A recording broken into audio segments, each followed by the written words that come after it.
Good evening. How are we all doing? Right, let's turn this music up.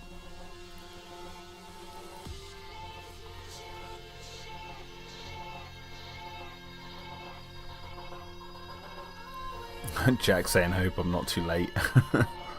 Hello Raptor, hello Big Shark, hello Alex, hello Louis, hello Rob, hello Jack, hello Alex, hello Dr. Saurian. He says, hello boys, I'm back. There we go. So, I've got this all worked out right. So basically, I've got a lot of different shots of Buzz and Jude. I'm still working on these frames. I just got done animating this pretty cool shot if I do say so myself, of Hank walking up to him. This like low angle shot of him holding the gun. What was quite silly looking. And now I'm doing just a shot of them talking to him, but I realised that I did this background, this angle. I'm looking for that same angle of the background, and I didn't save it as a separate layer. So now you guys are going to have the joyous, the most exciting time watching me remove Jude from this frame. And I am going to try and quietly nosh on some popcorn.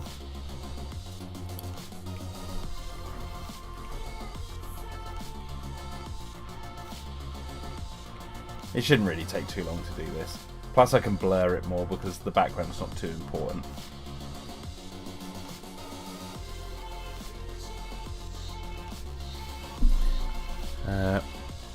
Calibara says, hey Jack, good evening. Good evening to you. Rob Rice says, I've only watched the first 2 episodes so far. They seem alright. Rob, what are you doing? Oh man, episode 3 and 4.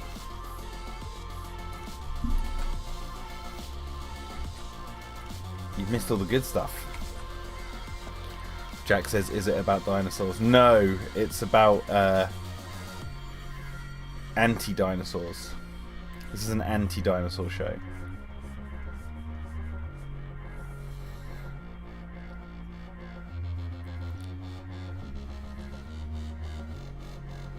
Hello, Skinny Devil Lord.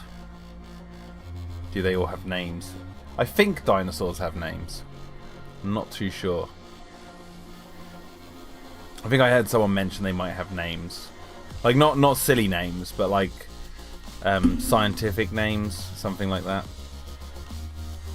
I swear someone at one point mentioned that dinosaurs have some sort of category, or a way of categorizing them, or something, I can't remember.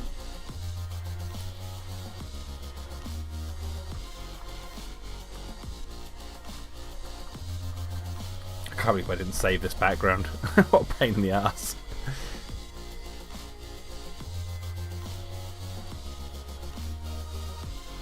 It's alright though. We'll get there.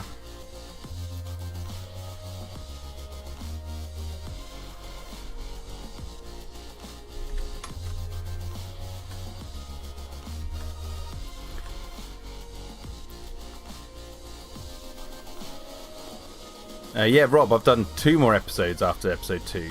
You should go to the Dino Defenders playlist and watch the other 2 episodes right now. Trust me, you'll want to get in on this series early, because you know this is going to be the talk of the town. Episode 5 comes out. You'll go down your local bar, and some random person will come up to you and be like, did you see that last Dino Defenders episode? And then you'll be like, yeah, it was shit. Louis says, something like the creature in Ark, like the Thylia clone was called Thylia clone Titus instead of what? You're speaking a different language. Dr. Soren says, has anyone seen the remake of the Planet of the Apes films? After rewatching those again, I feel like people wanted the new Jurassic film to go that route, similar to the Planet of the Apes remake. Yeah, I mean, the problem was that the Planet of the Apes films already beat them to the punch. So the Jurassic films couldn't do that because everyone would then compare them to the Planet of the Apes films. Whereas love them or hate them, at least the new Jurassic World films, no one seems to be. The only films they're saying that they're emulating are other Jurassic films and not some other IP. You know. And no one's saying Dominion copied any other movies, because what other movies have giant genetically engineered locusts running around? That's probably not where the bottom of the U is, actually. So.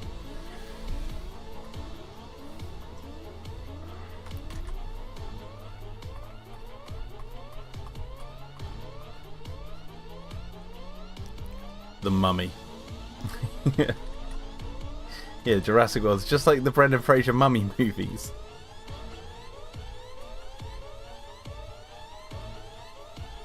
No, the Jurassic World movies are exactly like the 1931 Mummy movie.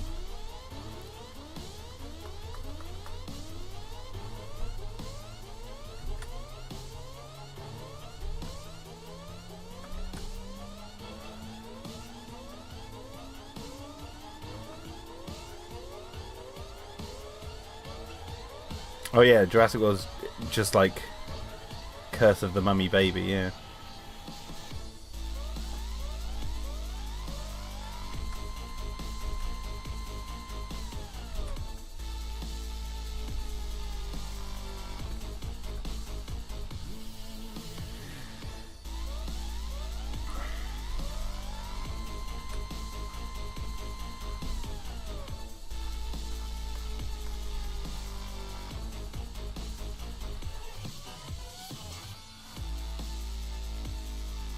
Eric Bauer asks, how would you handle the Jurassic films, book route or something to improve what the original films had going? I'd do a continuation of the world that the films have set up.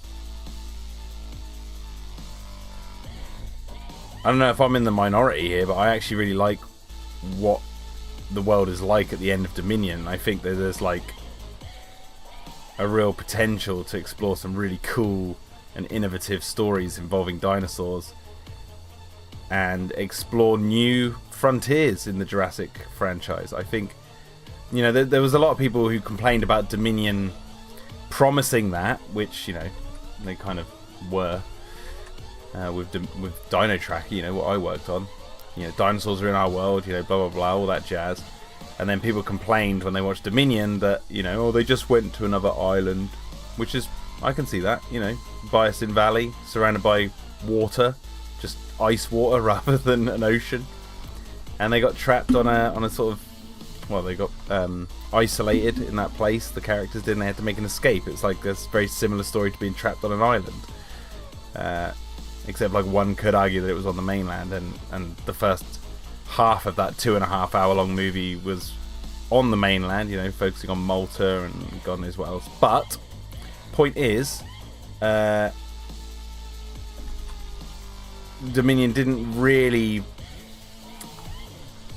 explore it too much, whereas I've got many ideas of what they could do set in the sort of mainland setting with dinosaurs running around that would be really interesting and not really seen before, outside of like crappy asylum films.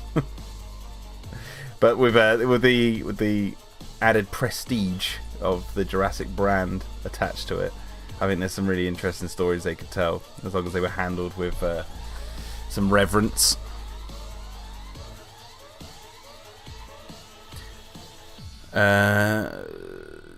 Alex asks, how do you think the runtime of episode 5 of Dino Defenders Extreme will be? Do you know what? I have no idea. Each episode seems to have gotten longer than the previous one. Although I think maybe episode 3 was slightly shorter than episode 4. But episode 4 was like 40 minutes long, so it's, you know, definitely the longest. I would hazard a guess that episode 5 is probably going to be the longest episode.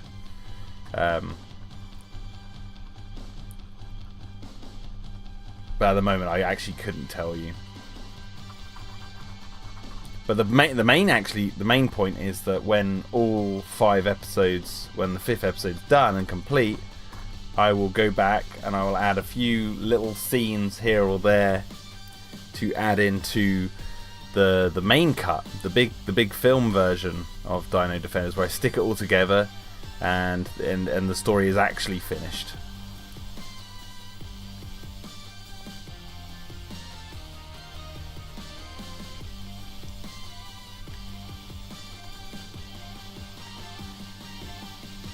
So really, I don't know how long the final movie is going to be, but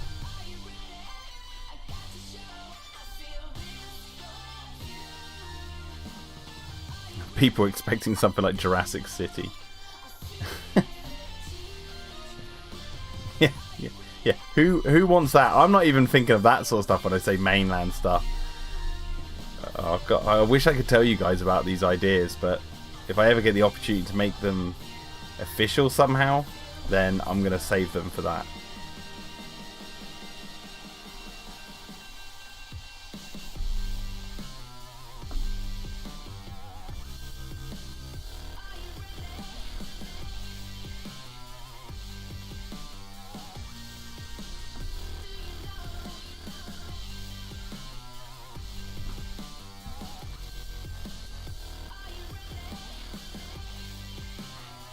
Primeval based? What do you mean, like the series? I don't know. I haven't really watched Primeval, so.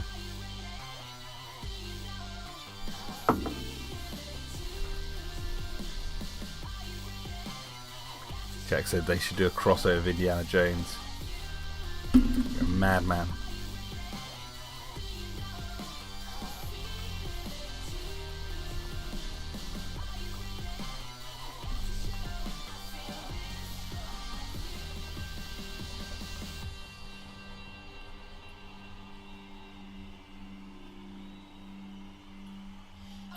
Hello, Saurianbot. Welcome.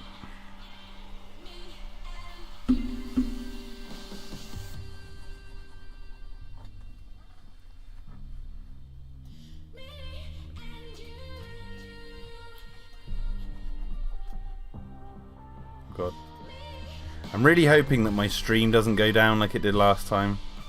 You know, like just randomly turned off. And I had to restart my computer.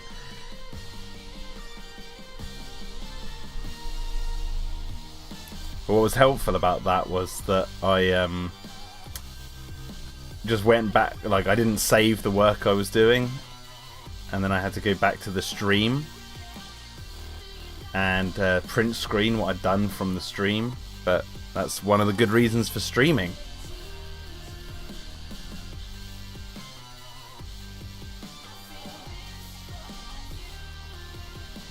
I don't know how long I'll stream tonight. Probably just a little one. Just a little stream. That's what I was looking for. This. Oh no, not that one. I was looking for this one. This one, son. Because I want to steal the bottom of this.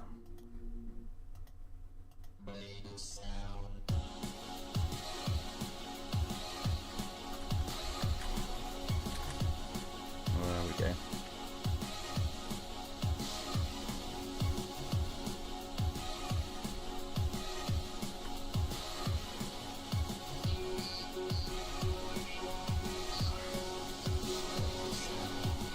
Oops.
Hello, the British Frog. How are we doing?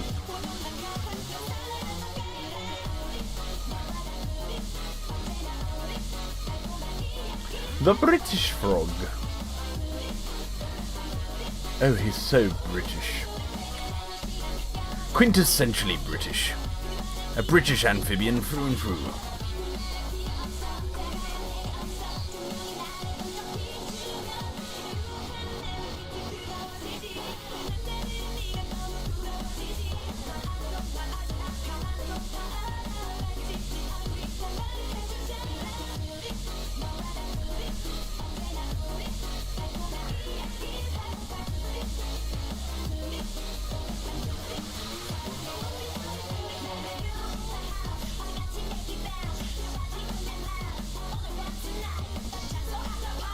There we go, and then this one I'll blow more.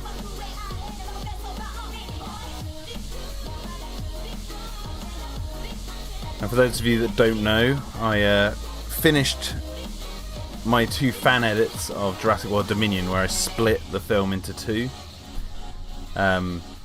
One film focuses on the Alan and Ellie story, and the other film focuses on the Owen, Grady and Claire story.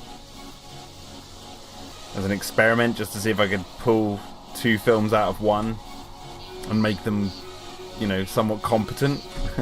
Obviously there's a lot of context missing for why in like the Alan and Ellie story that they meet Maisie. I have the context for Maisie in the film, but then obviously her parents just suddenly appear at Bison Valley at the end.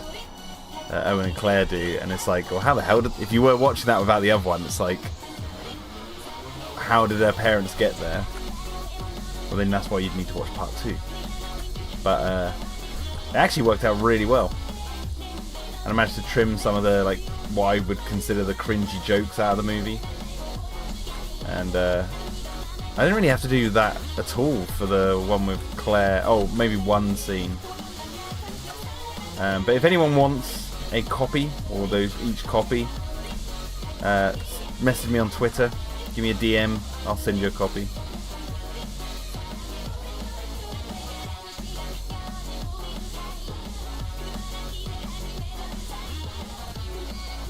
Rob Rice asks, if there was a future Jurassic film or TV series like the aforementioned and sort of delayed live-action one, would any of the ILM models from Life on Our Planet ever be used?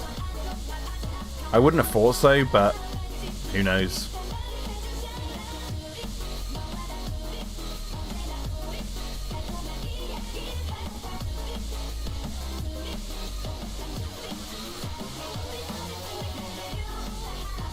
Like, I wouldn't have thought so because of, like, maybe legal reasons, because they're, like, copyrighted to their specific IPs. But then cross-pollination, because it's Spielberg and, you know, was it Life on Our Planet? Maybe they would do it, but I wouldn't have thought so. If I had to hazard a guess, I'd say no. But I'll check out that series. I think I found the look of that series more appealing than the David Attenborough one.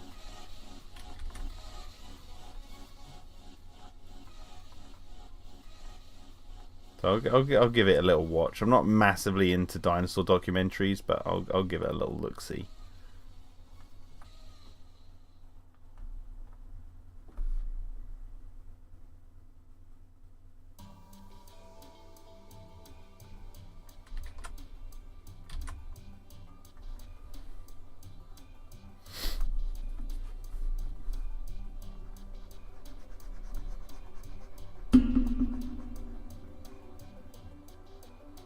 Well, if you want a copy of The British Frog, just message me on Twitter. If you've still got the old X. And I'll shoot you a DM link to both cuts. You can have them.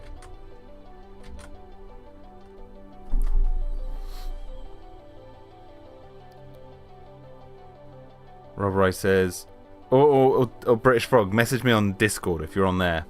Shoot me a DM. I can't put it in the chat here, unfortunately.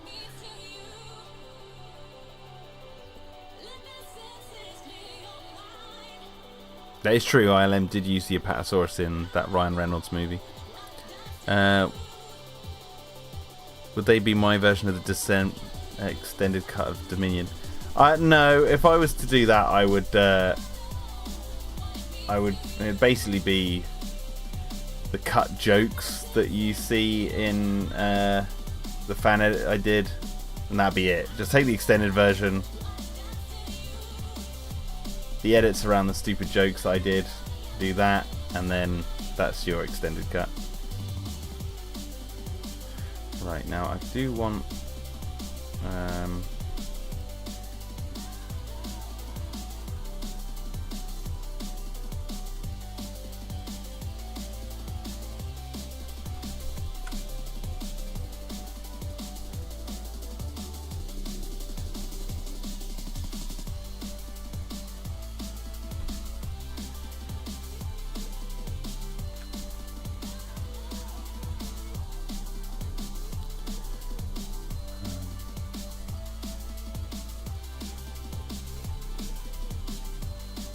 I don't want to make them a little bit more distorted. Use this as a basis.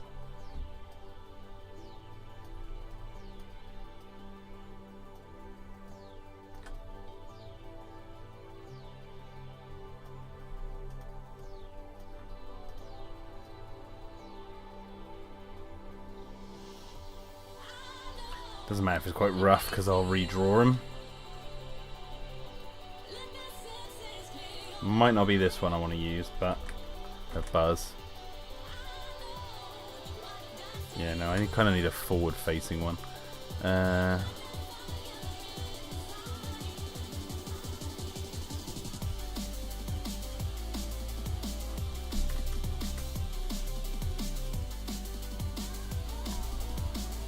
Actually, you know what?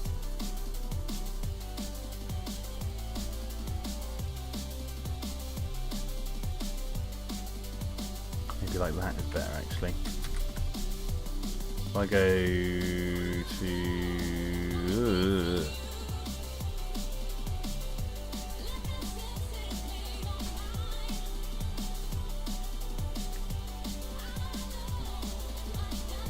and then...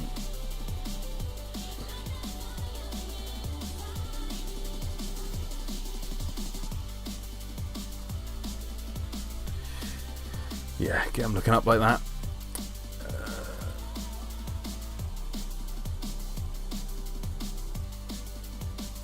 Sawinbot says a coffee joke might worked for him in Dominion. The thing about that is, like, what annoys me about that is, one, I know that he's a comedian.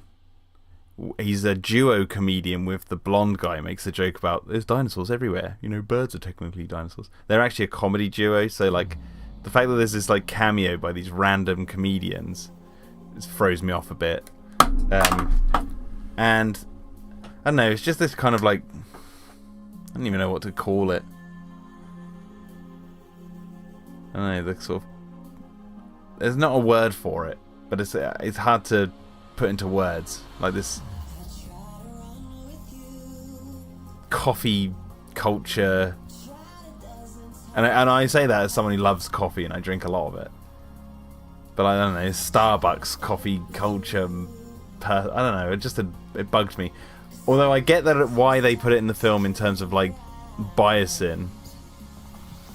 It reminded me a lot of like you see these stupid TikToks of like these people like going, a day in the life of a social media manager, and then they're like do 2 hours of at the computer, and then like a meeting, and then they're off to the Starbucks, and then they get a nice little frappe, and then they go to the yoga, and then they go to like this. It's like, I don't know, it's just annoying.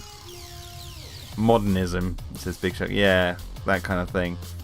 I know, it was just like, not that it wasn't realistic or that I couldn't believe that there was someone like that. It was just, it threw me off a bit. And I get that like Grant was out of touch, and that was like the comedy. But in the edit I did, it's like you don't hear their conversation, then it just cuts back to Grant and this guy, and the guy's like, your tone's raising, isn't it? And he's like, I was not raising my voice. Like, you don't have the context of what they're saying, and I think that actually works. I think that's funnier than knowing exactly what they're debating about. Like the fact that Grant is just having this argument and you have no context for why he's having this argument with this barista. It's funnier to me. So that's the way I edited it in the cut I did.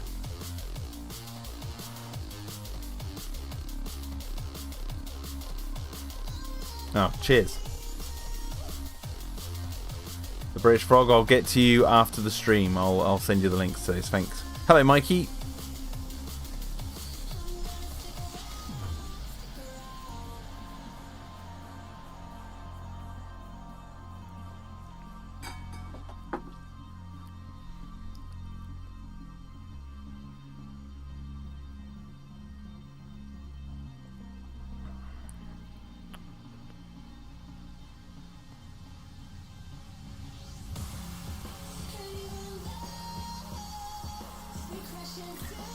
Sammy T says, what are your thoughts on murder drones? I'm asking you this question because episode 6 has robot dinosaurs. Ooh, episode 6 of what?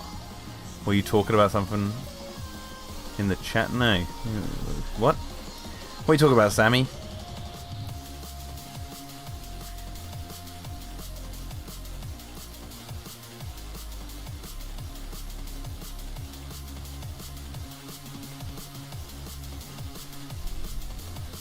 But like I said on X, like any issues I have with Dominion aren't really like, I don't lose sleep over it.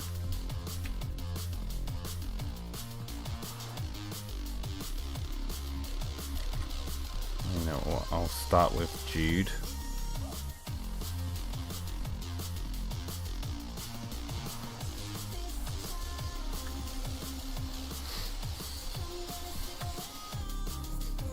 Actually, you know what I will do first is save this background.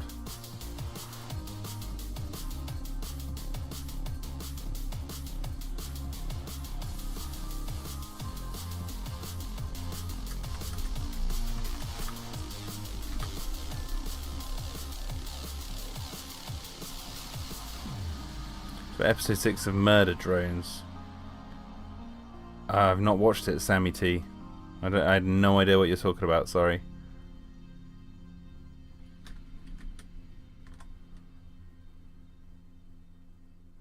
Sammy T says, what are you going to dress up as for Halloween? Probably the known menace that is Jack Ewens of Pterodome 3000. I mean, I'm hearing all the buzz that guy's a total pathetic loser who he's just a waste of life and a troll. So I'm going to go as him. My sister-in-law's 30th is coming up, and it's a 90s themed one, so I'm going as Ace Ventura. Yeah, does that count?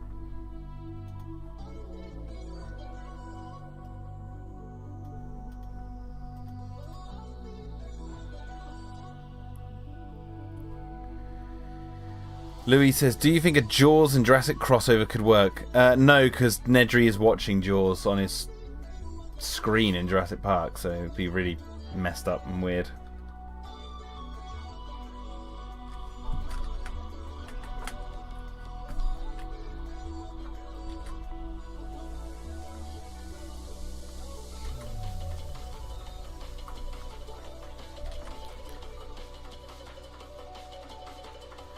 Sammy T says, what's your favourite prehistoric creature that's not a dinosaur? Kronosaurus.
You were thinking of Kronosaurus. I don't know, I'll be honest, I just pulled that out of my ass.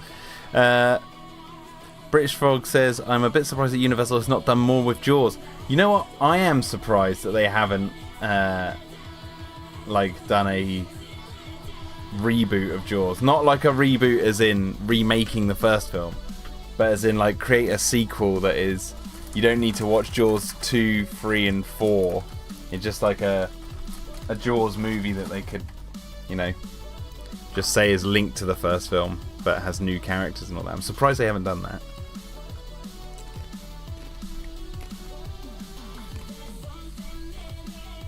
Mikey says, you'll be cool as Ace Ventura. Will you wear a wig or just the outfit? Oh, I'm going to do my hair. I'm going to queef it all up. And wear the outfit.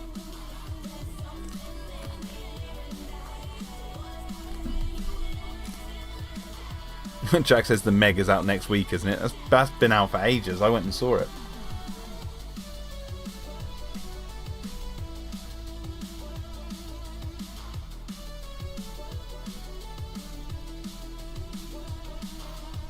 It was good fun. It was really stupid, but it was great. It didn't take itself seriously at all. It was hilarious.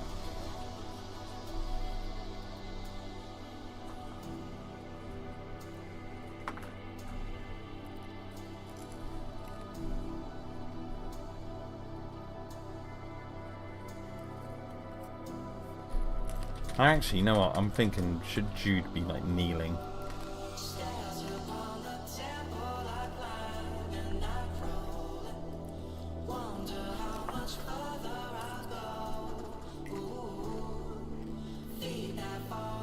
Yeah.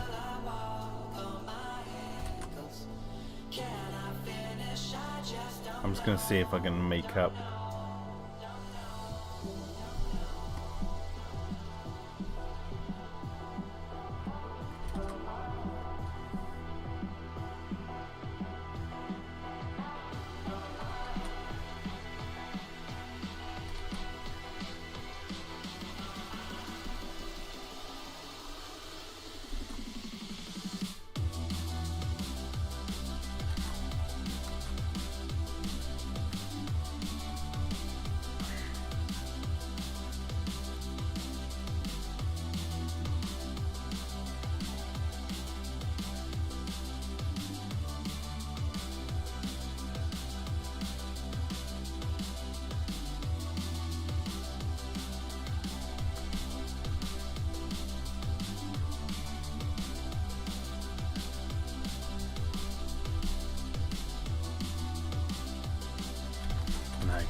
You know what? I might actually use, if I can, a frame of Wesley from episode 3 and copy his sort of body position.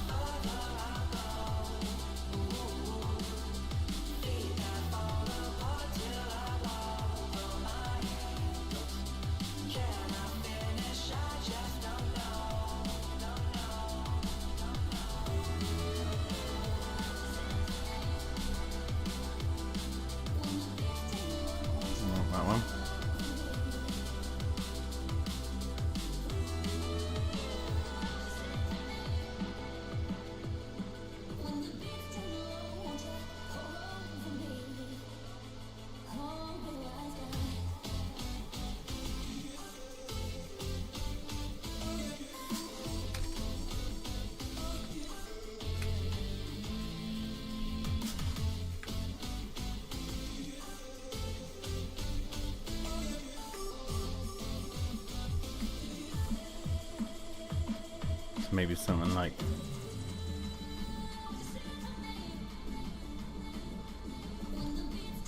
I need to get Wesley, not Wesley, Jude's colour.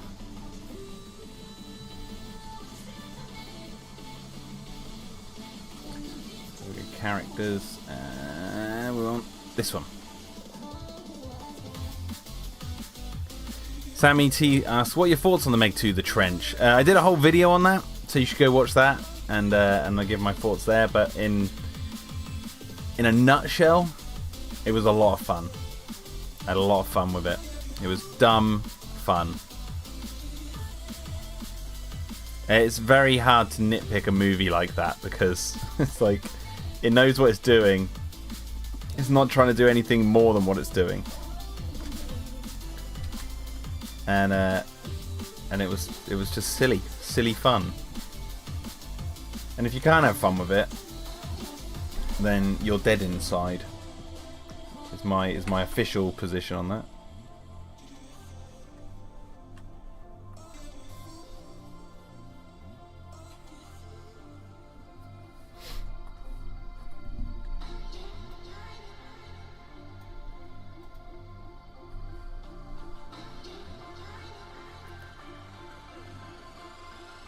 Jack talking about a giant seagulls movie would be insane. Yeah, it would be hideous. Who wouldn't want to see that?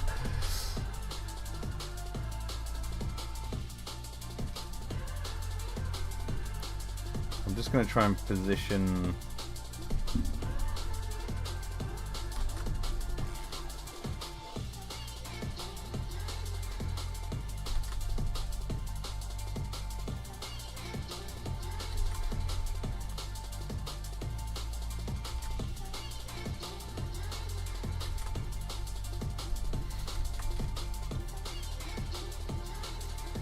There's one movie about a giant bird. Is that The Giant Claw? Because that's her classic. That's the So Bad It's Good movie. The Giant Claw, yeah. It's the one where every single character describes the bird as a giant battleship. Like, and it happens so many times in the movie. Like, it's a bird that looks like a battleship. It's the size of a battleship. This thing is so big, it's the size of a battleship. It's really funny. It's like a drinking game.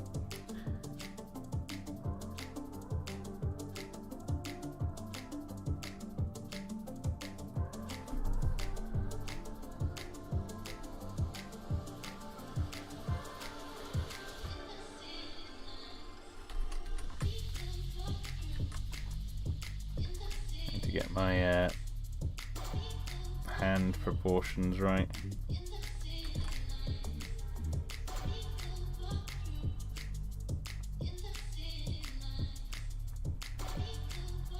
No. Maybe he just has a like a bunched up fist or something.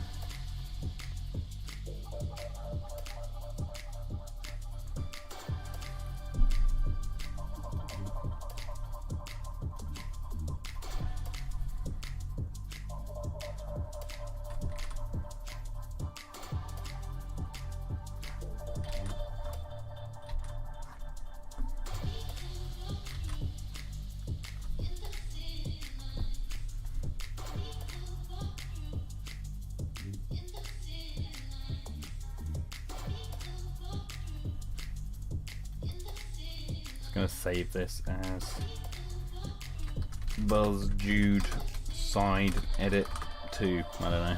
Let's call it that. So if my computer dies, I'll get it back.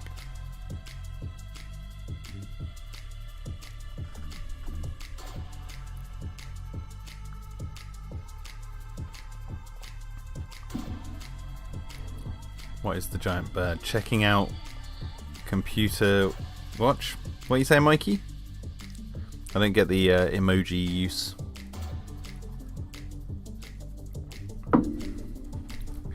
Wasn't that almost a Ray Harryhausen film with...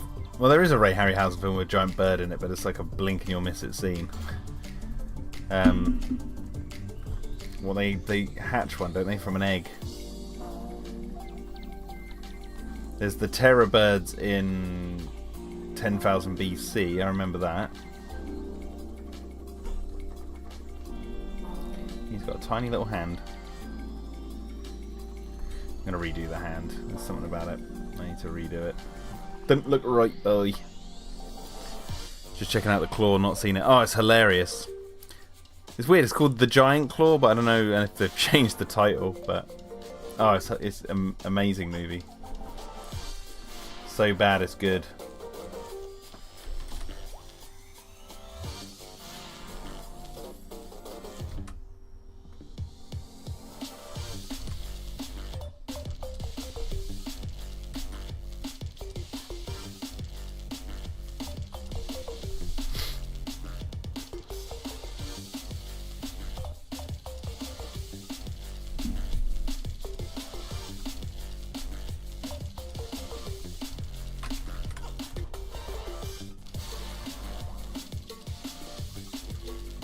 Tell you what, I watched for the first time the other night properly. I've seen it before.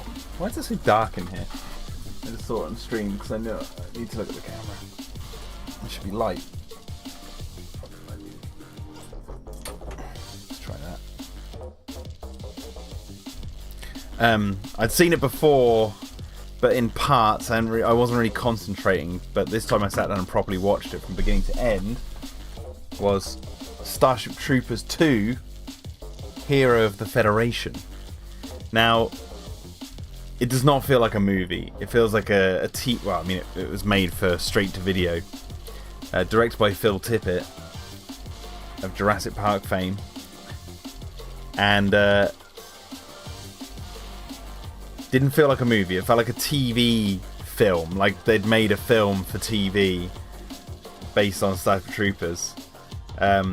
However, it wasn't as bad as I was expecting it to be. It was actually quite interesting. It was nowhere near the caliber of the first film, or even the scope. But it had decent CGI, had some cool practical effects, and it had a sort of interesting story, which I feel like could have made for a really good sequel if they had the budget of the first film and really expanded the story more characters, and brought some people back, to be in the film. This actually could have been a really decent sequel with the story that they had. But yeah, I didn't think it was as bad as I was expecting. So if you haven't watched it in a while, I say check it out. It's interesting.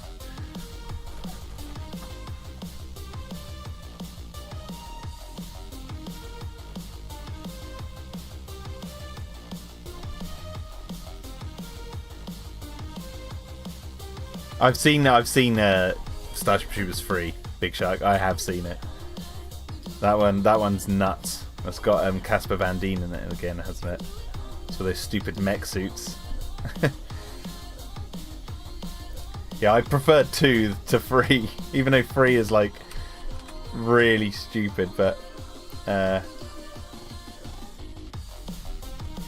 I thought 2. I'd heard 2 was boring because it's like set in this sort of one location for the most part, which it is set in that one location, but it wasn't anywhere near as incompetently made as I was expecting it to be,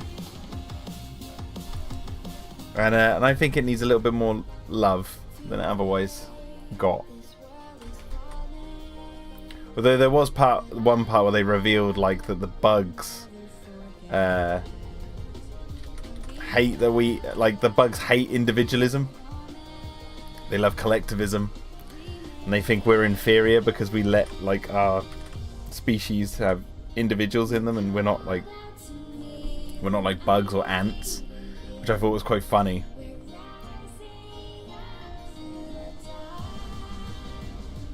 And I don't know if that actually clashes with the first film in any way, but it was kind of weird to hear like the bugs, because spoilers for Starship Troopers 2, but these bugs infect people by climbing into them, and then they rot from the inside out, but the bugs keep them alive or something like that. But they operate within humans, so it's kind of like the Thing, and so they obviously can speak through the humans really fluently. So they start to explain a little bit more of their motives of why they hate humans. I think it goes against 1 because the first film, I don't know, I'd need to go back and properly watch the first film, but I swear it's like implied that we started the war, or we initiated the war on the bugs, because we had defenses against their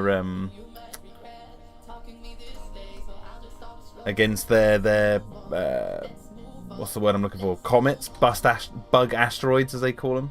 Like they show it in the opening of the film. They show the ring around the moon, and it turns and shoots the asteroid, thus stopping it hitting Earth. And then that one hits Buenos Aires, and it's like, did we just let that one hit the Earth to declare war? Like, give a reason to declare war? And I've heard many sort of conspiracy theorists online equate that to 9/11 and stuff. I can't remember if it's actually sort of true, but the second Starship Troopers film definitely makes out like the bugs attacked first and they just hate us. So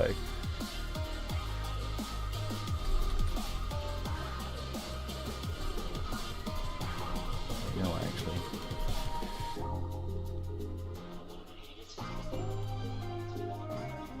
he's got that big belt, hasn't he?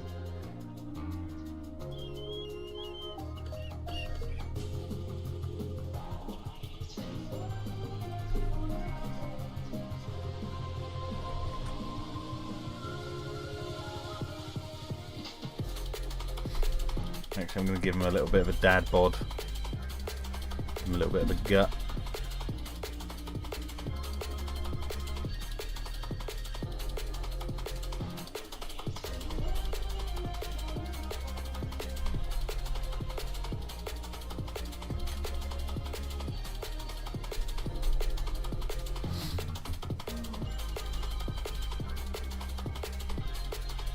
Hello, Cretaceous the Hunted.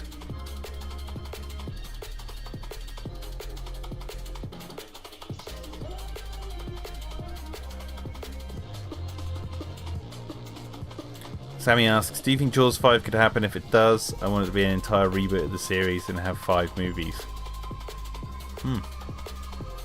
Terror Gull. I'll cast Russell Crowe and Steven Seagal.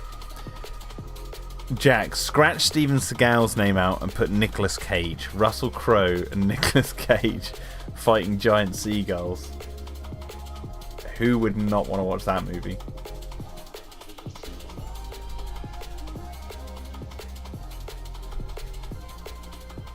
Steven Seagal.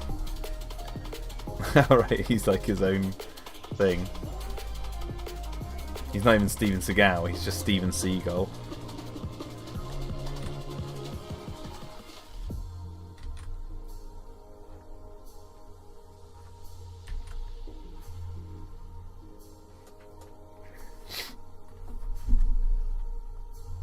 Seagull Spielberg.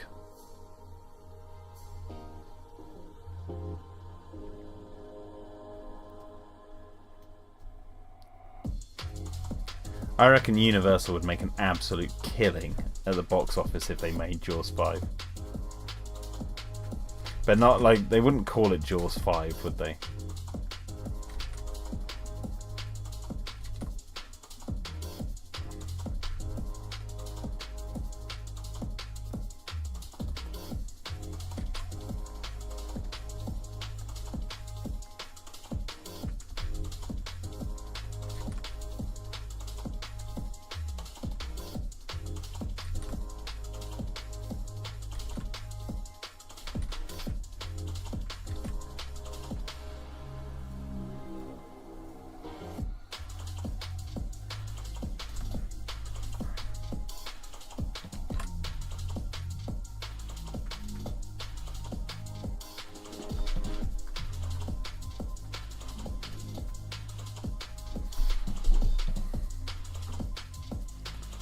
Yeah, Aaron Eckhart would be good. He was last film I saw him in, I think, was that no, what was it called? Battle LA or whatever. But it was a decent alien attack movie.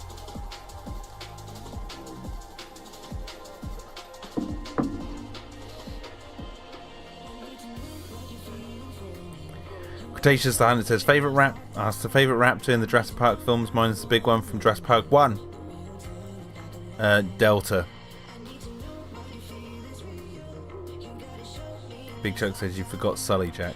Oh, I got about 5 minutes into Sully and turned it off.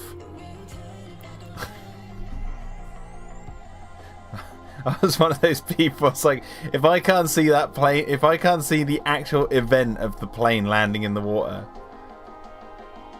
then I'm not interested. I'm not interested in some character piece. I want to see some plane crashing. That's what I want to see. But then not crashing and then saving the day. Well, you've made a character piece about the man who saved all those lives, and you're like making a really nice movie about his life.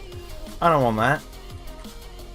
I want a shaky cam on a Boeing as it's going down. People think they're gonna die, and then like Jason Statham plays Sully and he saves the day. That's what I want to watch. Hello, Prehistoric Hero. That's not. I'm not even joking. I did actually turn Sully off after me and my wife were watching the movie, and it was revealed that the film is set after the events happened. We were like, we're not really in the mood to watch this character piece. We were in a bit more of a frivolous, want to watch some popcorn nonsense. So we ended up turning it off, and I can't even remember what we opted for in the end.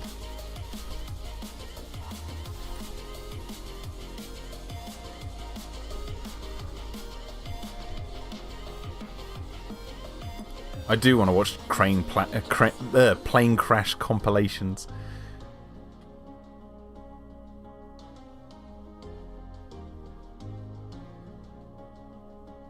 Want to Emmerich your brain, got you, says Big Show. Yeah, exactly. There's just some nights you just want to watch that kind of crap. And the night we put Sully in was not the night. We thought it was going to be like, serious, a biopic about this amazing plane landing in the Hudson River, with a bit of like blockbusteriness to it, but it wasn't. So we turned it off.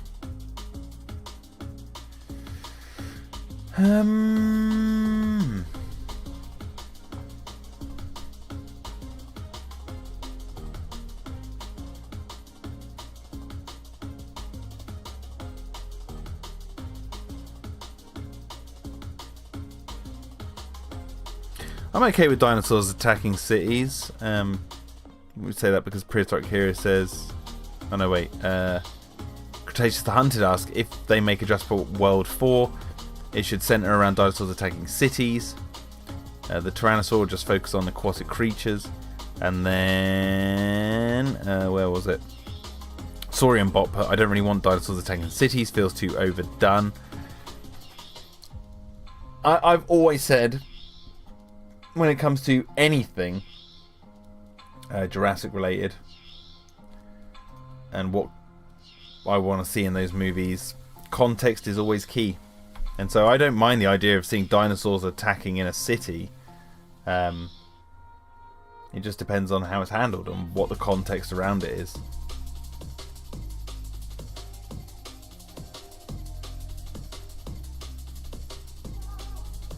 Hello, Bob. He says, I thought the Quetzalcoatlus nesting on the skyscraper was clever. Wasn't that the World Trade Centers? Were they nesting on like the new World Trade Center?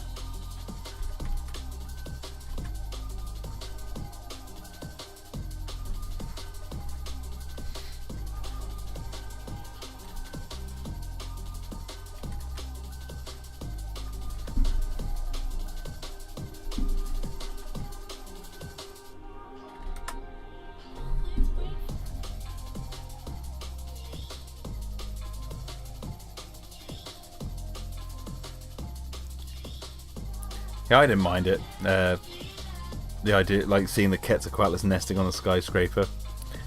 I am with those people who would be nice to know, like, a bit more context behind that.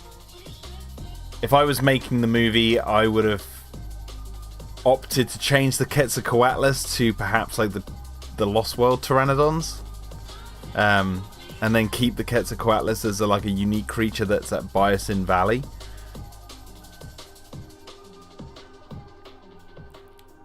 Because like who made those Kets? We just don't know. They're just out there in the world.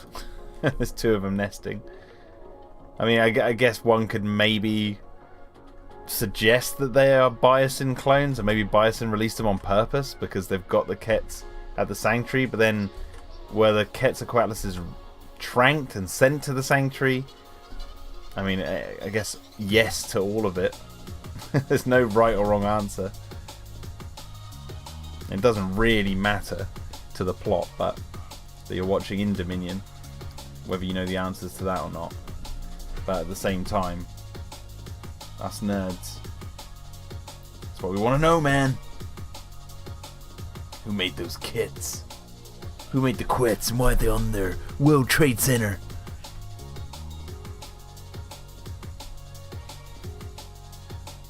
Skinny Devil says, I recently crashed my Hawker Hurricane. Should have filmed it for you, Emmerich style. Yeah, slow motion. And have a dog jumping out of the way of the explosion.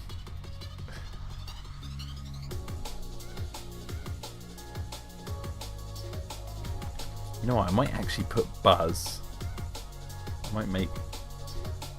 I might do a classic like Jaws thingy-majig. And you'll see what I mean in a minute when I get this frame finished. They do it in a lot of old 70s movies as well.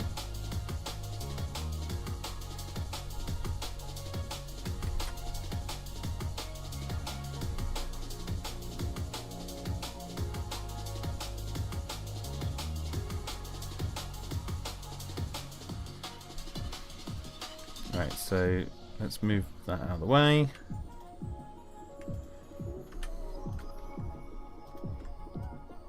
Let's colour Jude in now. Oh, I need to check something, don't I? I need to check how...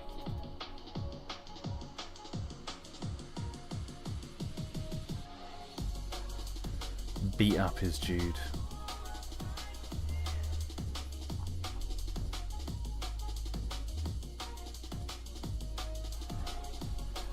I think this was the last time we saw him in...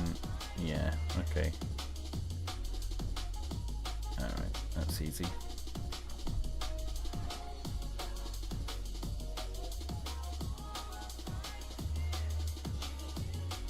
Cretaceous Dan says, I haven't seen Deep Blue Sea. Dude, watch it! It's like Jurassic Park, but with sharks. It's good fun. Jack says, Deep Blue Sea or Jaws, which is better? Well, obviously...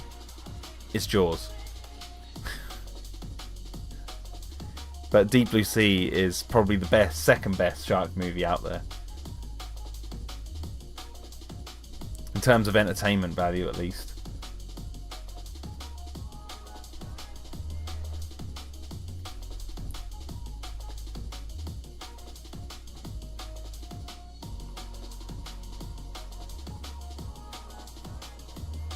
Sammy T says, what are your thoughts on the new Sauria series, which, if you don't know, is made by the same guy who made the Dinosauria series? I haven't watched any of them, so I have no opinion.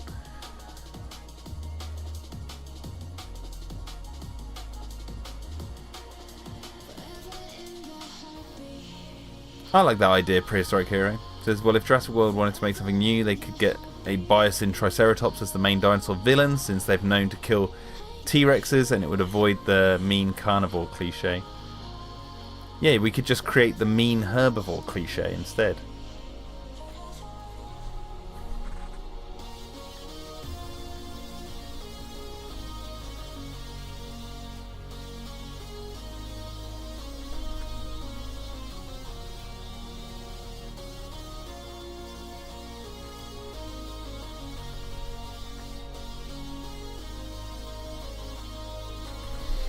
I do often wonder why I do that, actually. Let me just see something.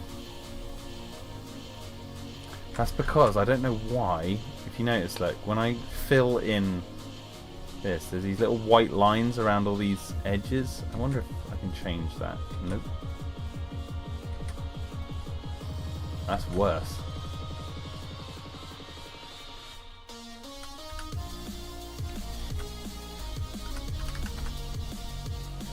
Yeah, I can't. See, that's why I have to. I like to colour in the layer below with my pen, because then I don't get any of those stupid white lines. I don't know why the fill tool does that. But, and plus, I also find this very satisfying.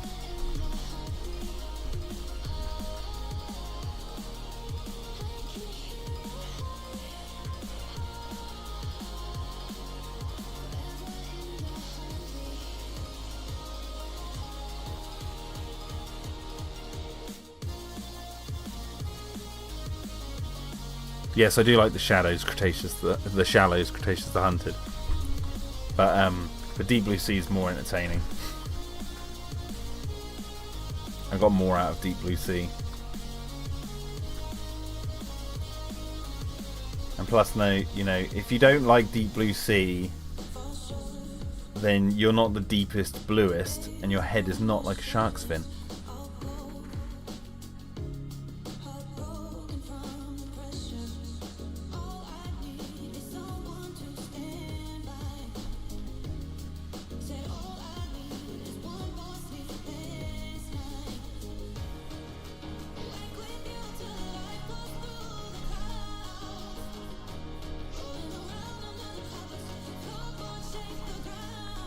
Now when I fill, you get the white line around the edge. I don't know why I've done that. Never bothered researching if I could fix that to make it like a fill properly.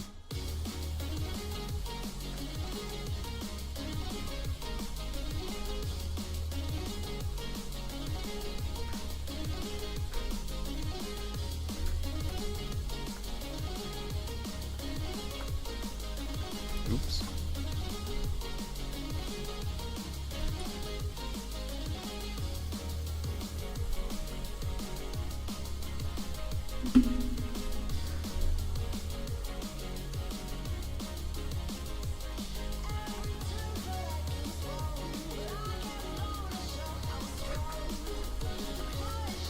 Bob says, if I recall correctly, the big bad in 65 was going to be a Triceratops, but Sony thought it was such a bad idea they forced them to change it to a quadrupedal carnivore.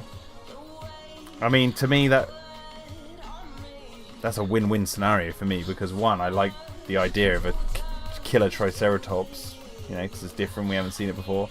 But I also massively love that quadrupedal carnivore, unknown carnivore they added in 65 anyway. I thought that thing was kick ass.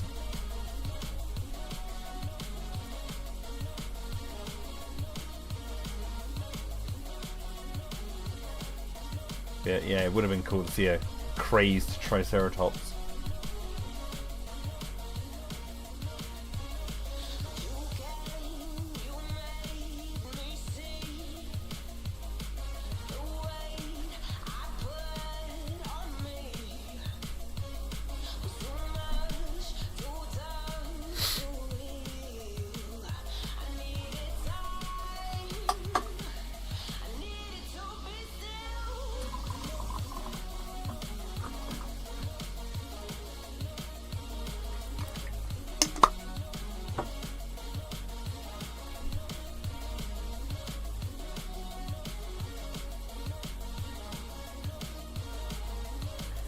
Sammy T says, do you think the next Jurassic Park movie should do something similar to the recent Planet of the Apes movies? No, is my answer on that. Because they've already been done. Planet of the Apes movies. Jurassic has the unique opportunity to do something different with its world building.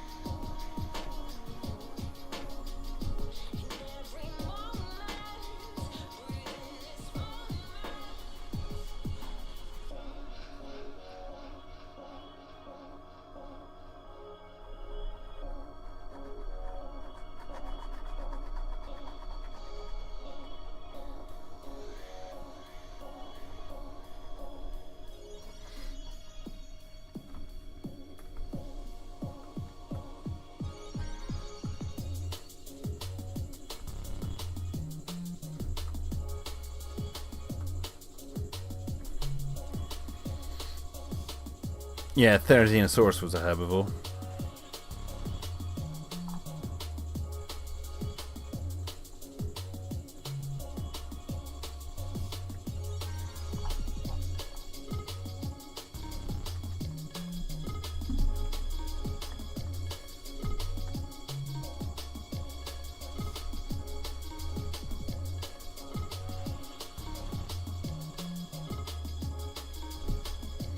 I think what I find funny, because you guys are talking about the main villain in Jurassic World Dominion, what I find funny about that is with the Giga, they're like, oh, the new big bad's the Giga, the new big bad's the Giganotosaurus. The Giganotosaurus is the big bad dinosaur in the new film.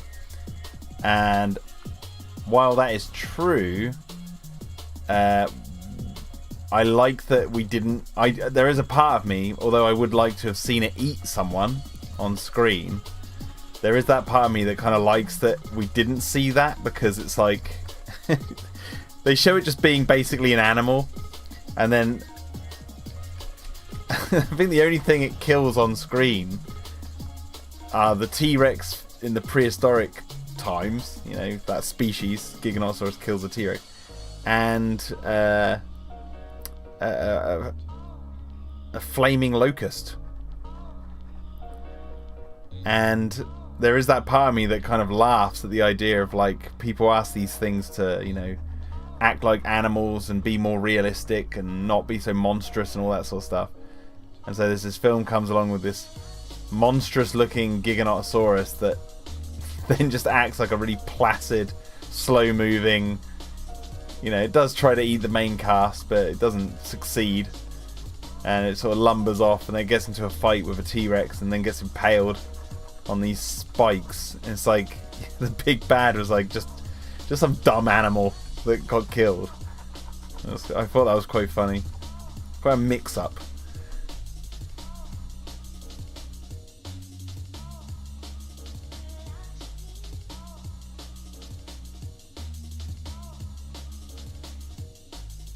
Hello, Mike Thumb. He says, even Jack, mind if I join you while I work on a new armature blueprint? It's right up your alley. Go for it, man. Have fun.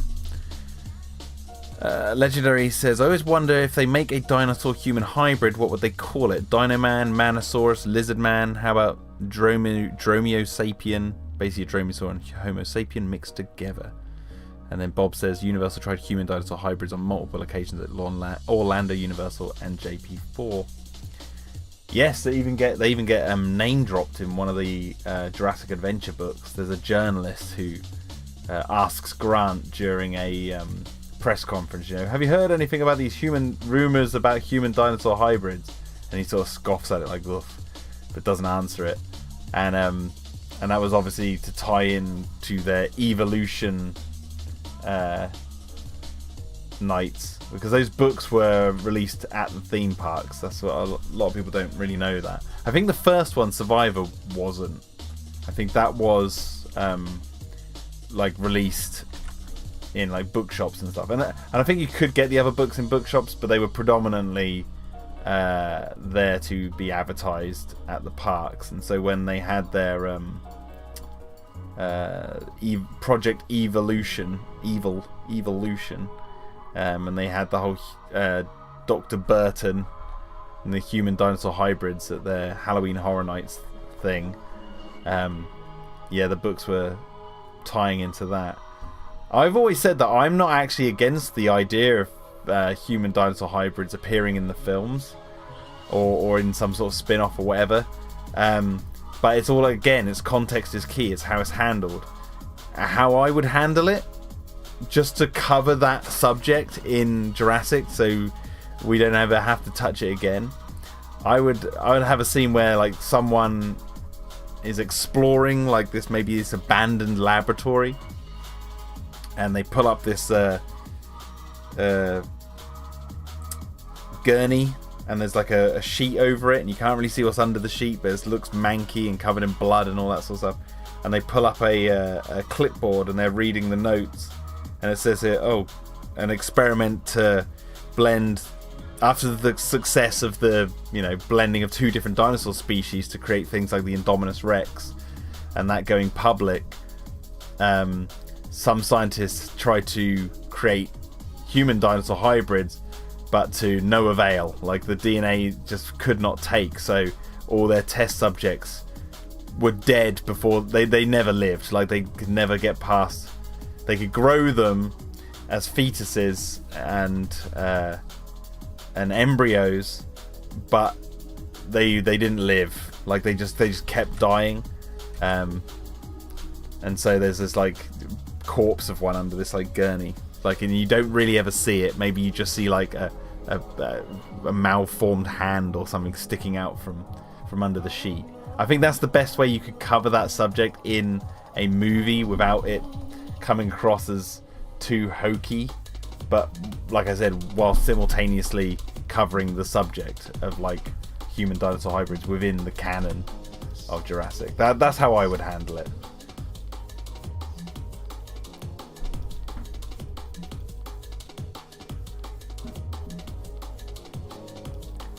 Legendary says, if you made a design of a human dinosaur hybrid, would you make it like the Lizard in Amazing Spider-Man, or gross deformed design like JP4 Concepts?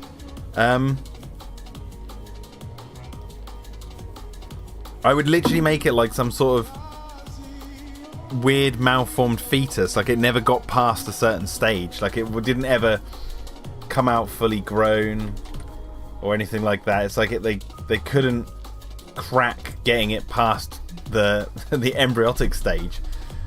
That's how I would handle it. Because to me that seems way more believable than you know, a half human, half dinosaur thing that was born, lived a little bit, and then died. It's like, no. They couldn't even get it past the... they couldn't even get it born.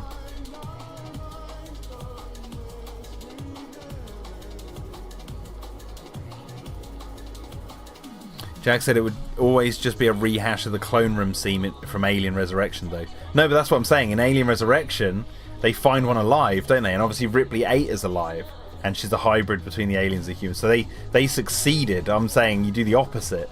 They you know, they failed. And I'm saying, like, you don't see them. So in Alien Resurrection, they always have the gross up camera on the tube with some weird fetus alien baby in there, half like, no, like, just keep it a total mystery what's under the sheet, basically. Like, it's small, like, have it small, but just something, just a little something poking out, just enough to be like, ugh, like, what is that? And then you never fully see it.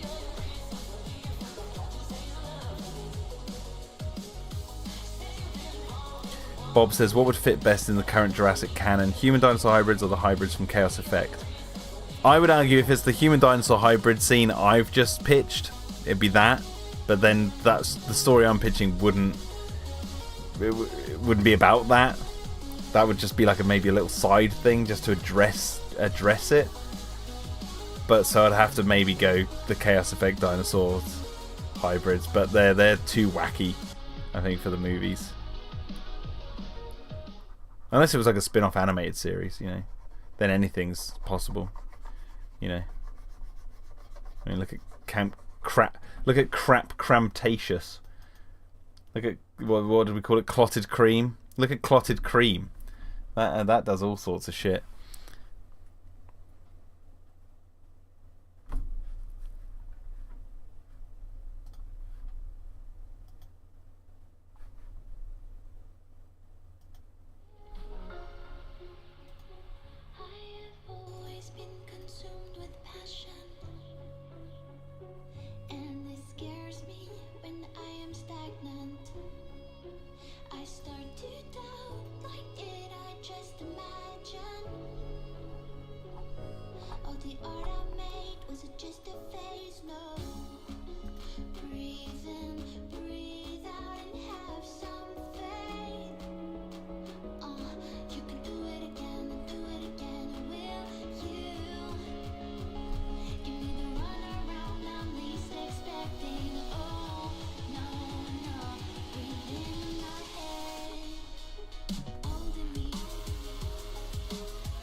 No, I don't think Peter Jackson's... Sudden yawn. No, I don't think Peter Jackson should direct the next Jurassic Park movie.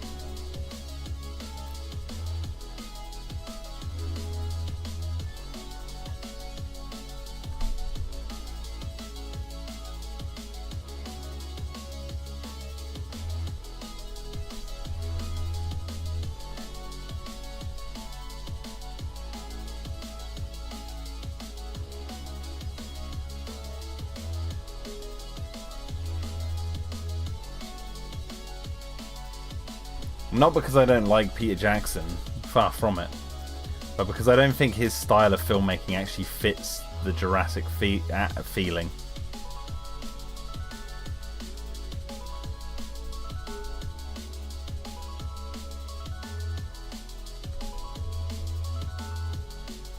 But again, that's personal taste. And plus, you know, Jurassic World Dominion was long enough. It's like, I don't want to watch a 3-hour Jurassic movie. Stick it to 2 hours.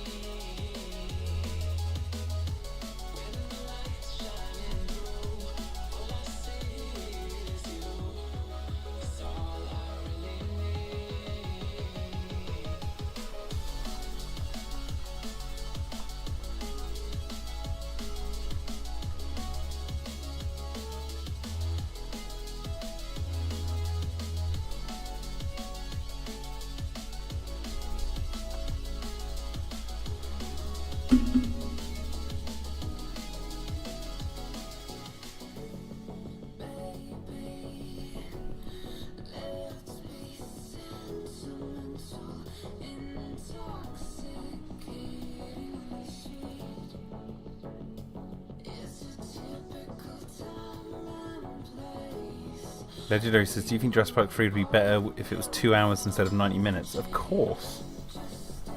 Of course it would be better. I mean, 90 minutes for a Jurassic movie is too short. And, like I said, Jurassic World Dominion was long enough. Like, I personally didn't mind it, but it didn't... Well, I mean, that story needed to be how long it was, for the most part. Well, it didn't need to be, but it didn't feel long. So I'd say 2.5 hours is probably like the max, but even then, I like the Jurassic's round 2 hours. I like that.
I know we're saying all this though, but there are human-dinosaur hybrids in Dino Defenders. Technically.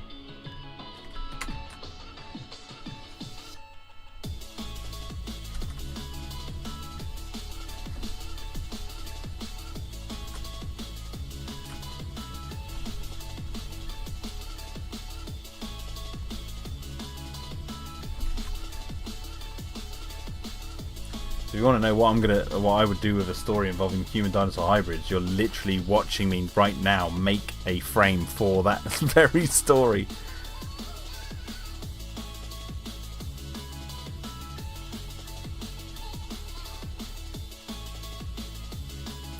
Sammy Cheese says, have you thought of making Dino Defenders into a 3D animated show animated in Blender?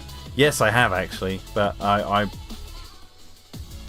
I'd want to pass that off to a load of animators to work on. I wouldn't want to do it. I'd direct it, but I wouldn't want to animate myself.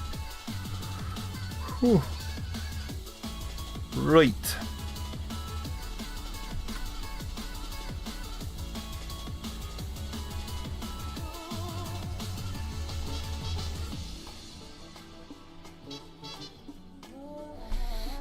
a stretch. Oh. What's the time? How long have we been streaming? Only an hour and a half, so Jurassic Park free length. Not bad.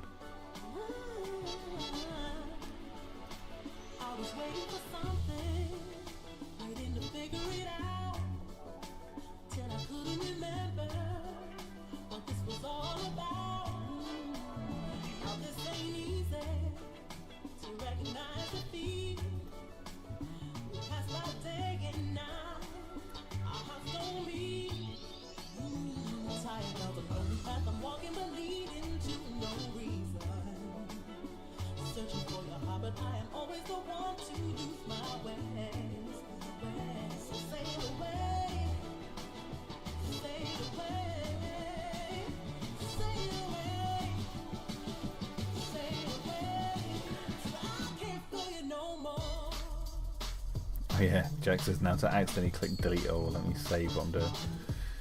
Thank you for reminding me. Do I think it would be cool if there was a xenomorph dinosaur hybrid, says Sammy T? Yeah, why not? Why not? Big Shark says, I think Dino Defenders Extreme should get a limited comic release. Oh god, that means sorting all the frames into a comic. You got it! It's on YouTube. I don't need to do that. You've already got it, you greedy son of a bitch.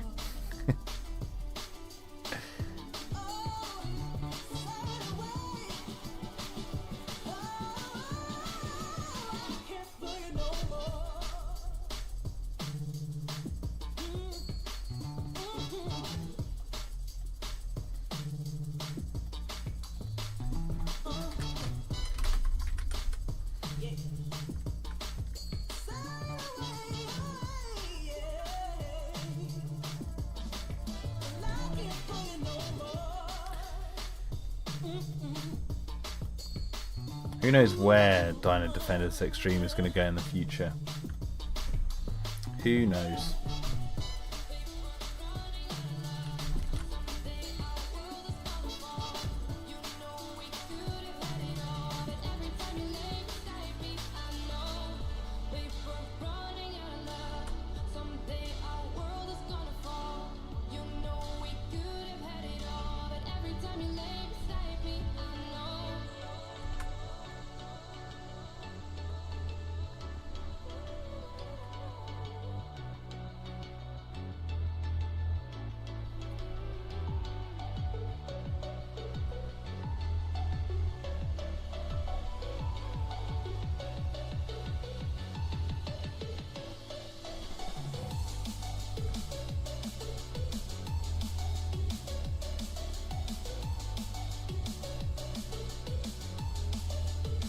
Sammy TS, what's your favourite Pokemon that looks like a dinosaur? Gyropuff. Prehistoric Hero says, no, I'm not talking about 65 because that movie treats dinosaurs like unrepentant murderers who enjoy attacking on sight for the sake of forcing us trying to love to hate these animals. Everyone is obsessed with hybrid dinosaurs, dinosaur attacks on Apocalypse Play or whatever. But I say end the franchise with Dominion and make a new dinosaur movie completely original. Yeah, there's that too. But no. I've got ideas for Jurassic stories that I think people will really like. Maybe one day you'll get to indulge and enjoy them. One can only hope.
Oops.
Alright, get rid of that. Let's do the colours on old Buzzy Boo here. Oh wait, what am I doing?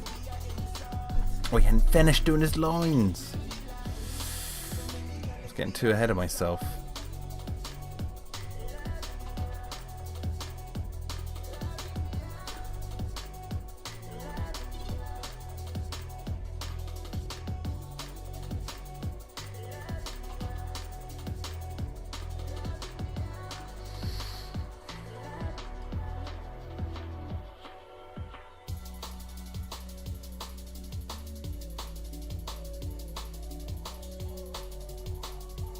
Skinny Devil says, love the last song before this. I actually managed to find it. Nice. Yeah, if you go, I'm listening to the best drum and bass mix 2019 melodic uplifting liquid from Mr. Mo M Music. And if you go into the description, there's all the songs are listed, all the timestamps.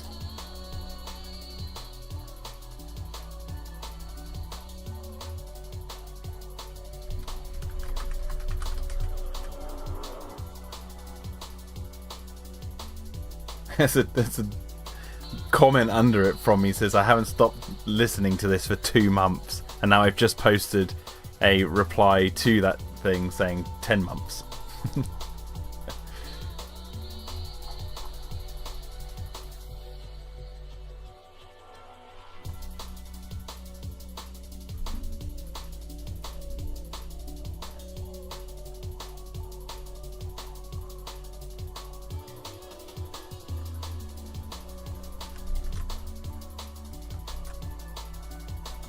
His eyes widen now.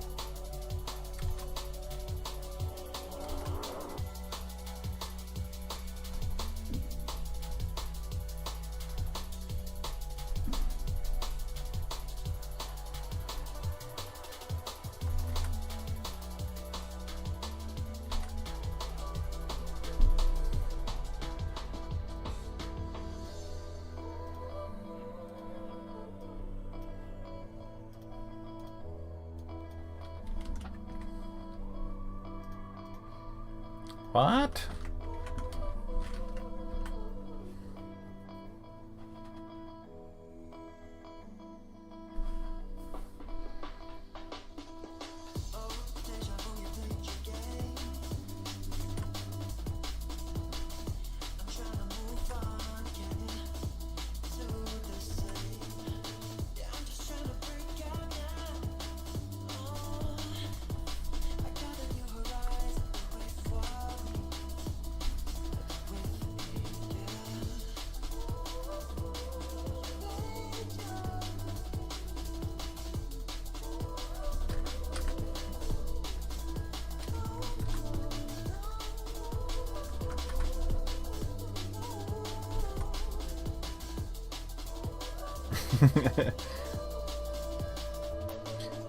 Jack saying Harry Potter is the true villain. He causes the death of a lot of people.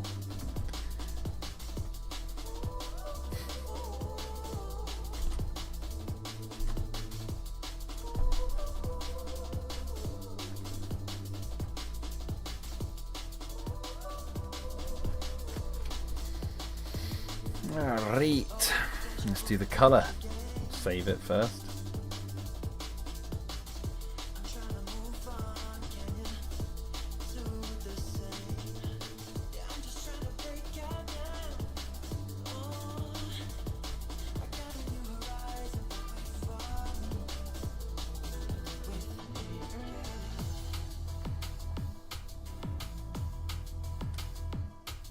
The creatures in 65 acted the way they did because they were meant to be alien to the characters that you're following in the movie. So they act monstrous, they don't retreat, all that sort of stuff, because it's a sort of retelling of an old 70s style pulp story where the dinosaurs are all monstrous. And if you can't buy that premise, then you're going to be sorely disappointed with the rest of the movie, because that is basically what it's doing. And as someone who really loves old, like really appreciates, should I say, those old sort of pulpy magazines, you know, like Amazing Stories and all that sort of stuff. Proper 50s pulp sci-fi. I said 70s a minute ago, I think, but I meant 50s. Like pulp sci-fi from that era. Or 30s even, maybe even go back even further. That's what 65 was drawing its inspiration from. And thus, that's why the dinosaurs looked and acted the way they did.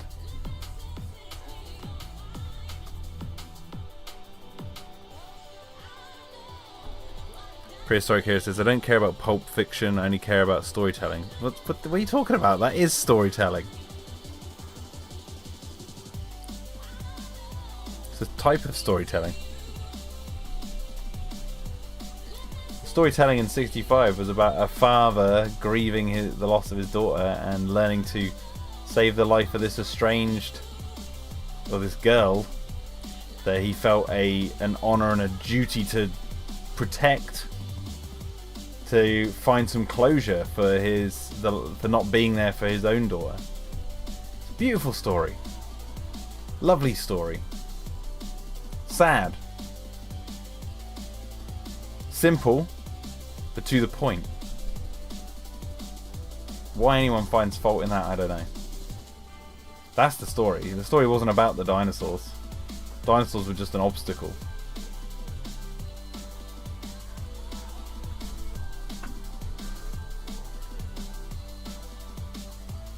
Sammy T says, which is one dinosaur that you would like to have as a pet and why?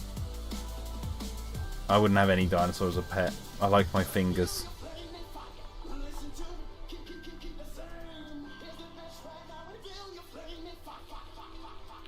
Prehistoric Hero says, I don't care what the story is about, I want dinosaurs as characters. Well, there's this little film called Jurassic World, Fallen Kingdom and Dominion. There's a dinosaur character in it called Blue. They're quite good, you should check them out.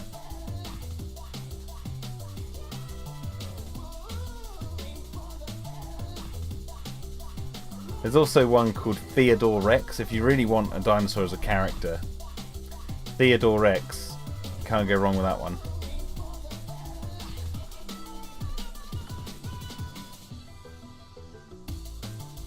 Yeah, Disney's dinosaur as well. There's some dinosaur characters for you.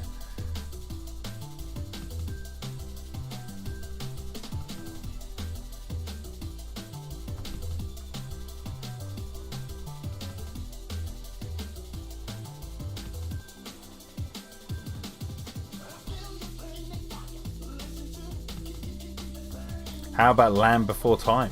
There you go, there's a film where dinosaurs are characters. Plenty out there. What are you talking about? I watched We're Back, a Dinosaur Story for the first time in a long time yesterday. Showed my daughter it. That's a wacky movie.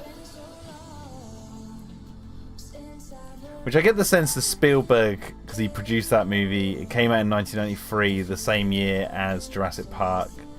Even has a moment where there's a parade in the animated film, and like in the cinema in the background, they've written Jurassic Park above the door. You see that several times, actually.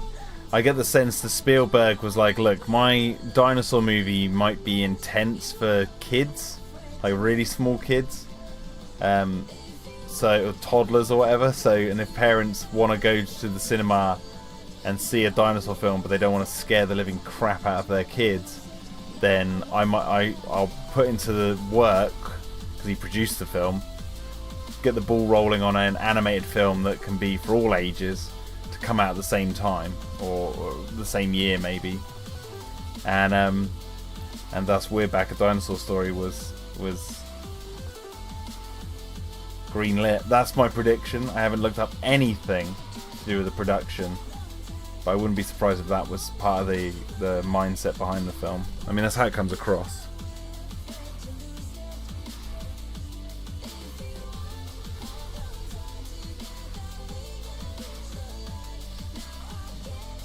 The film makes like little to no sense, you know.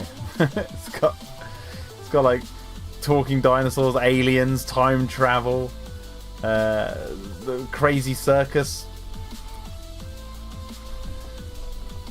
dinosaurs being scary and talking.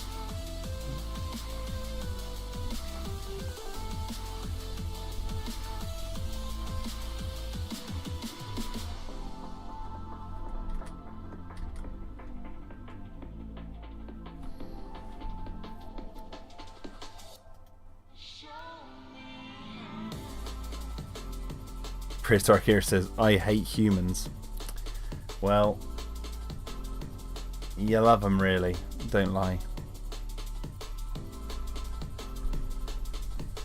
How could you hate humans?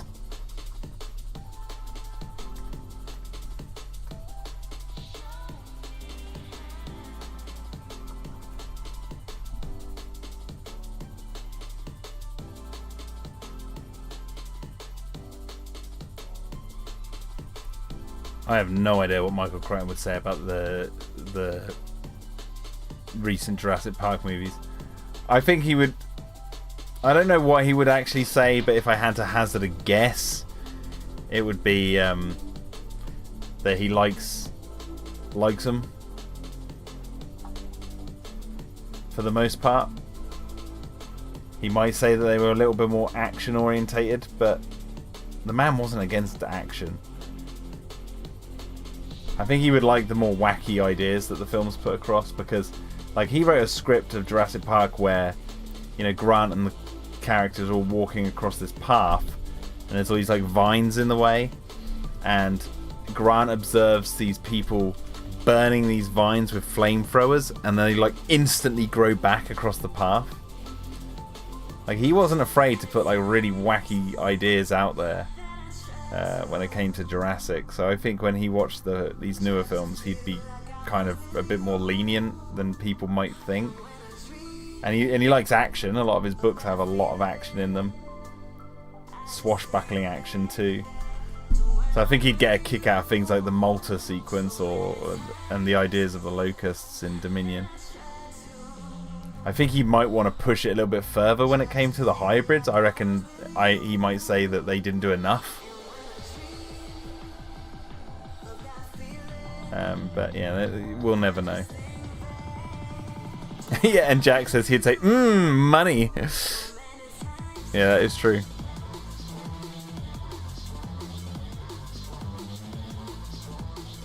Hello, Gary.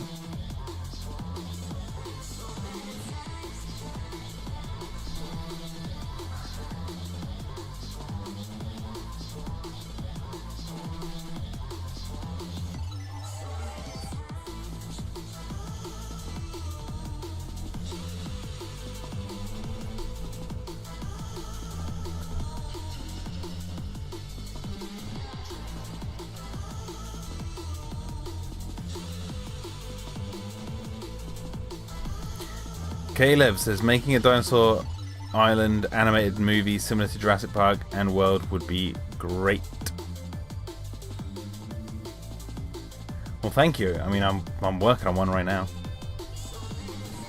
Although it's not set on an island, it's set in South America.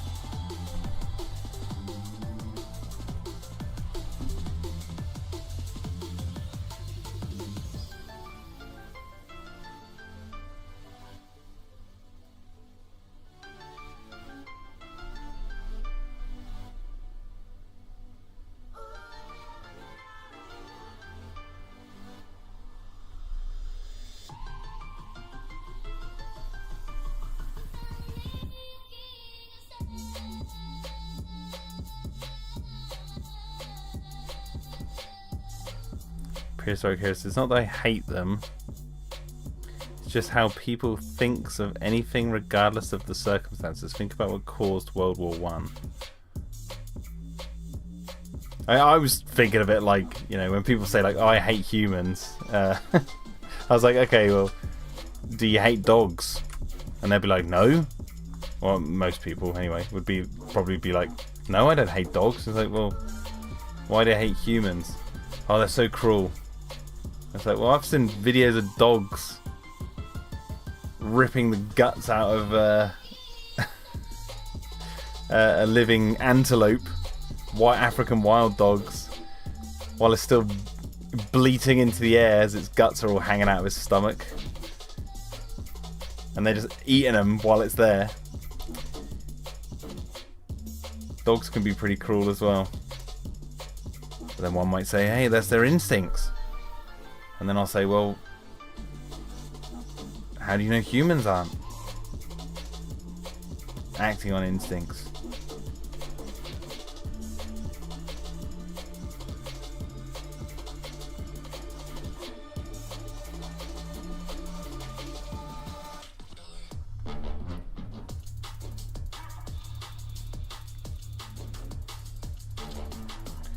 Then one might say the humans have the scale of their atrocities are immeasurable. And I would say, do you know what those motherfucking mosquitoes did? Do you know what those rats did during the Black Plague?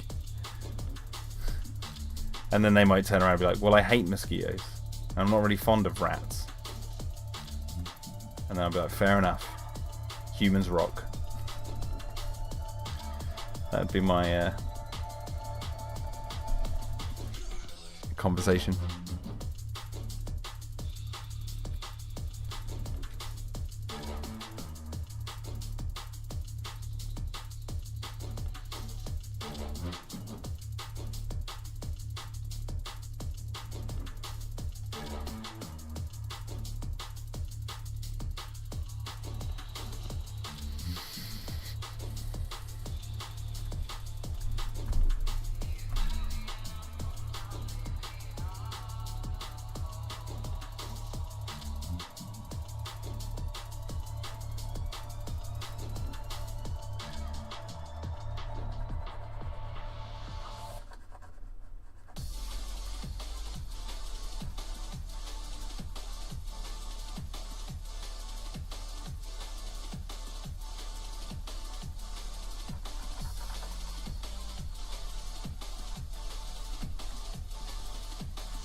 Alright.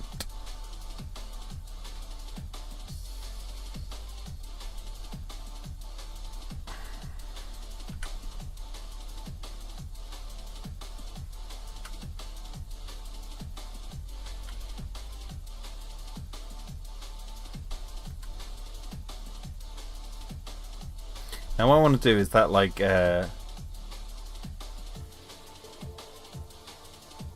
know when you watch like old films, old analog movies, where like they want to have both what you're seeing in shot in focus, like something in the foreground is there and there's something in the background that the filmmaker also wants you to see in focus, but obviously they can't focus the camera on both things at the same time, so you get something in the foreground with this like blurred line around the edge. And obviously I could just not do that in this shot, but I kind of want to do that just as sort of a homage to those type of movies. And I obviously kind of like gag because this is animated, it doesn't need to have that problem. You know, I'm thinking of that shot in Jaws when Brody is on the beach and he's talking to that guy. He's like telling him about something, and obviously Brody's looking out for like the things going wrong. And there's that shot of like the girl in the background in the water going, ah, like this, but the guy who's talking to him is like right in the camera focus. But there's a big blurred line around the edge. That's what I'm going to homage in this scene. So basically, what I want to do is merge these two. Actually, maybe I'll give before I put their eyes in.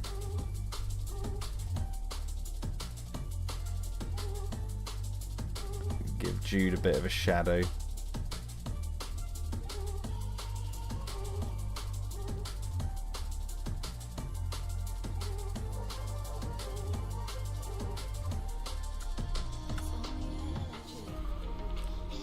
And you might not even see it really, but I'm going to do this around Jude. I'm going to do this around the edge here. And then we're going to blur.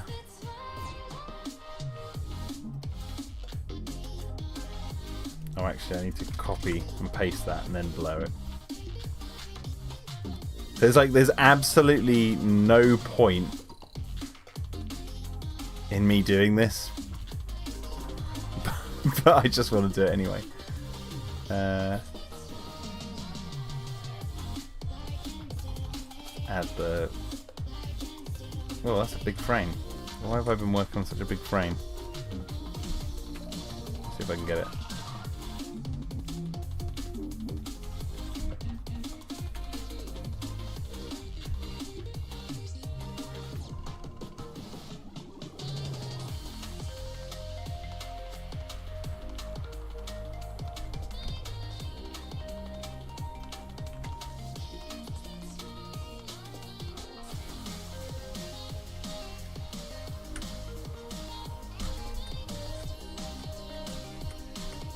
Okay.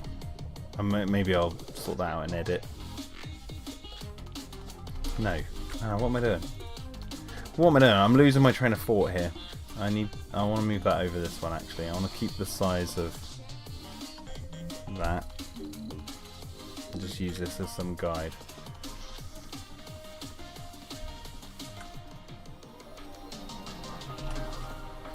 Caleb says that scene where the old lady turns into a dinosaur freak was very unique, and what going to do with her as the villain? What am I going to do with her?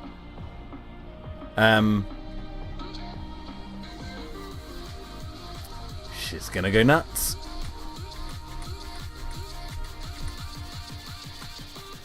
She's gonna try and kill a lot of people.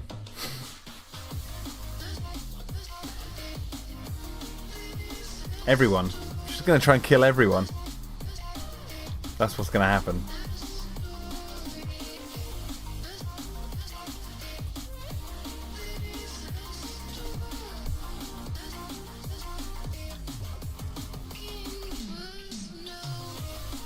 The reason I'm doing this is I actually want to make Jude... I want to retain a lot of what we see of Jude here. And then I actually want to make Buzz a bit bigger. There we go. That's what I was looking to do.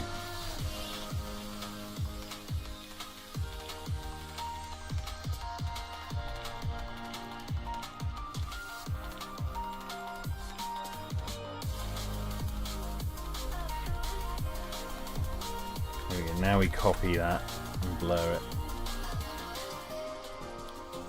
Again, there's absolutely no point in doing this blur.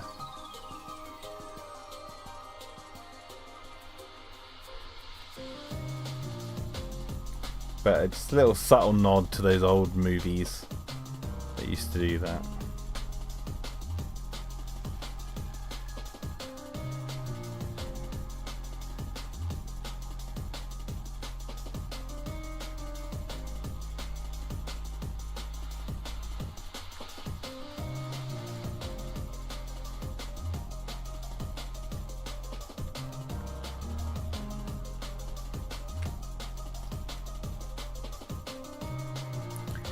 Jurassic Horror 2003 says, which you big butt Which new big budget dinosaur movie based on media? Turok movie based on video game? Dino Riders movie based on cartoon, or both? Both.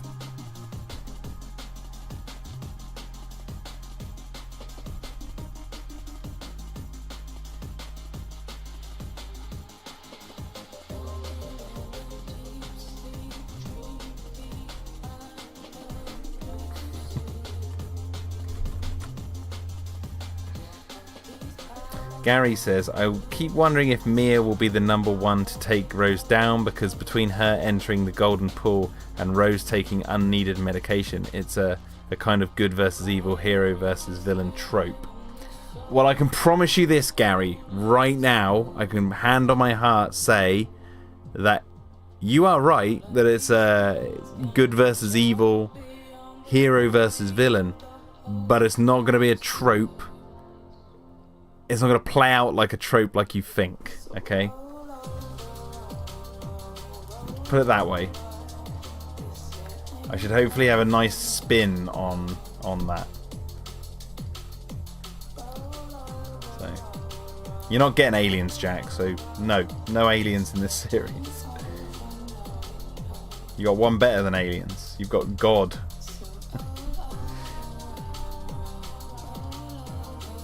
Who needs aliens when you've got God as a character in your series?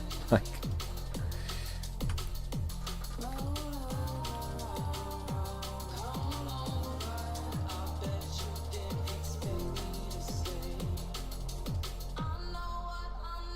got gods.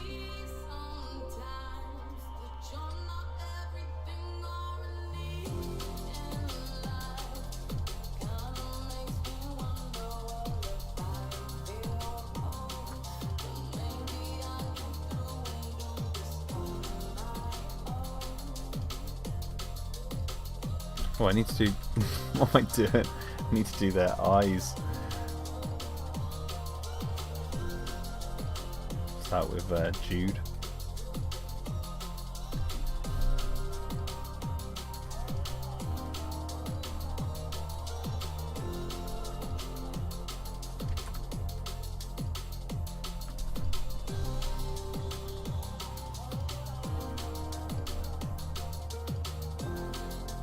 Jesusaurus. Yeah, exactly.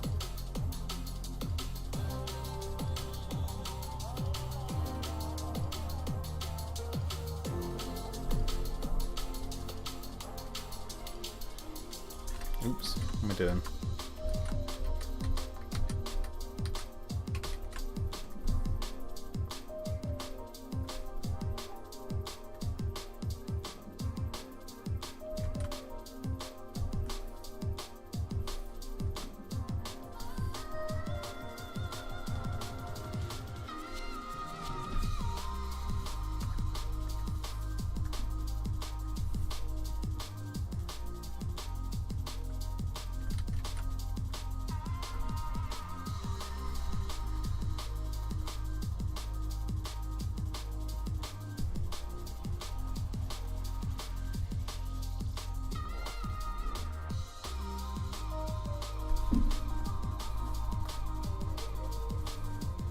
Is the Megaraptor going to follow them around just like in JP3, says Caleb?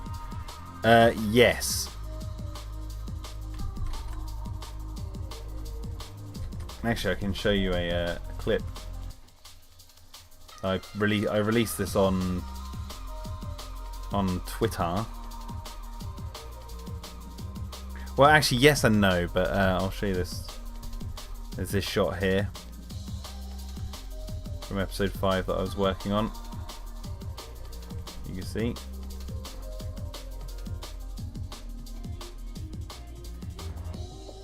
There you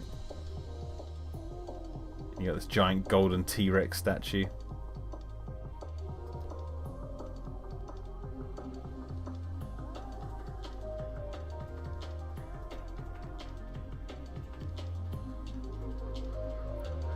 Yeah, all the dinosaurs that you have appeared. Except for like statues.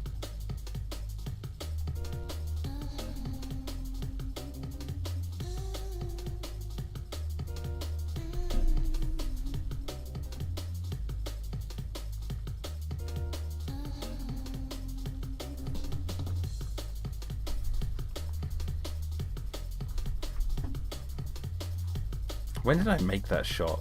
I'm curious now. That shot was completed February of this year. And it's August. Oh my god. And since then, I have done about 30 frames. since February. I told you this has taken a long time to do this episode. But we'll get there.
I don't think I'll be making a sequel series to this show.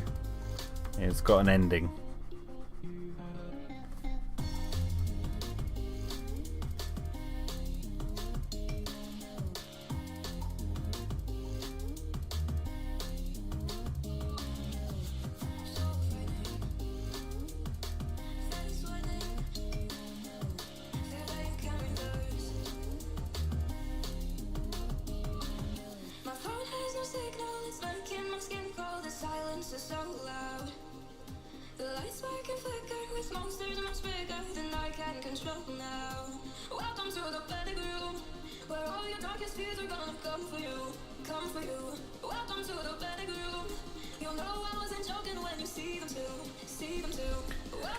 Alright, so I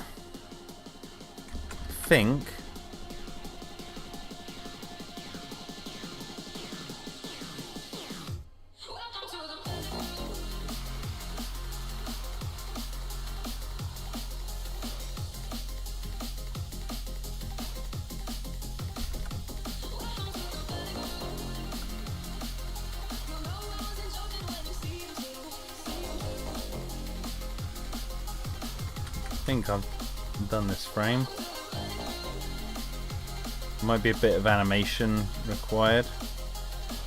Just expanding Buzz's shoulder over here. I'm going to add a bit of animation to this frame.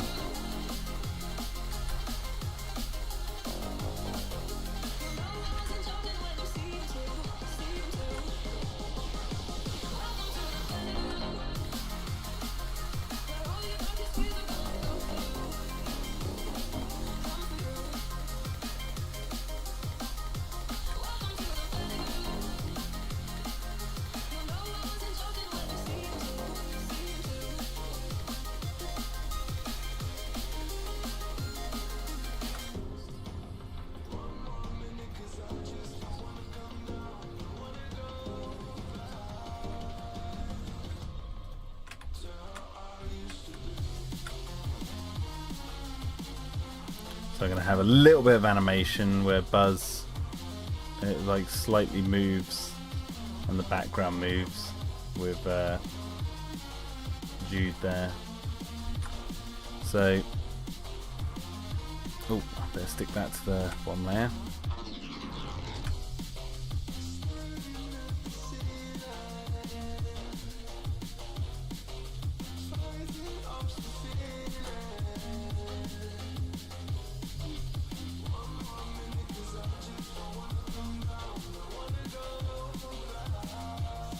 See you later, Saurianbot. Thank you for popping by. So who's going to survive in this episode? Asked Caleb. I am not going to tell you that. That's spoilers.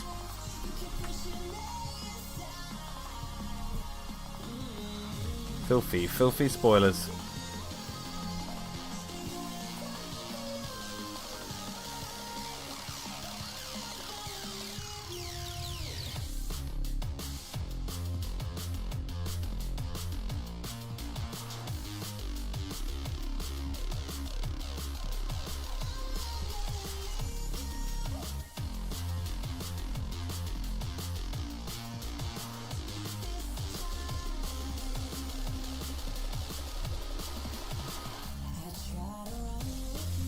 See you later, Prehistoric Hero. Thank you for coming by, and love humans. Stop hating on humans, Prehistoric Hero.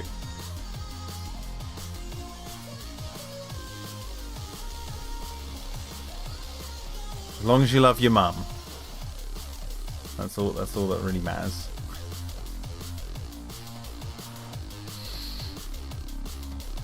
Oh, I got a little spoiler I can show you guys in a second. Not really like an amazing one, but I don't know if any of you guys noticed, but Jude, Dino Lives Matter. Jurassic Horror, it says, what are your thoughts on the Netflix Spy Kids reboot trailer? 1, I haven't watched it. 2, I don't care.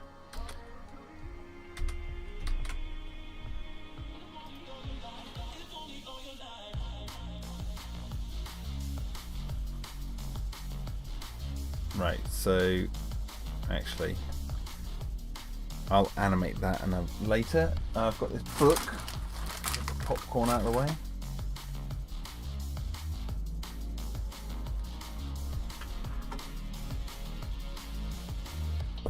Got my book of the frames. I'm just going to tick off this one because I'm going to consider it done.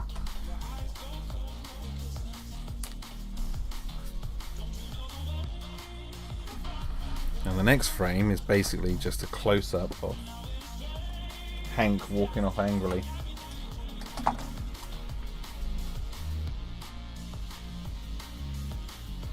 Let me open up the frame edge, because I will save this as just a flat image that I can use for potential like promotion.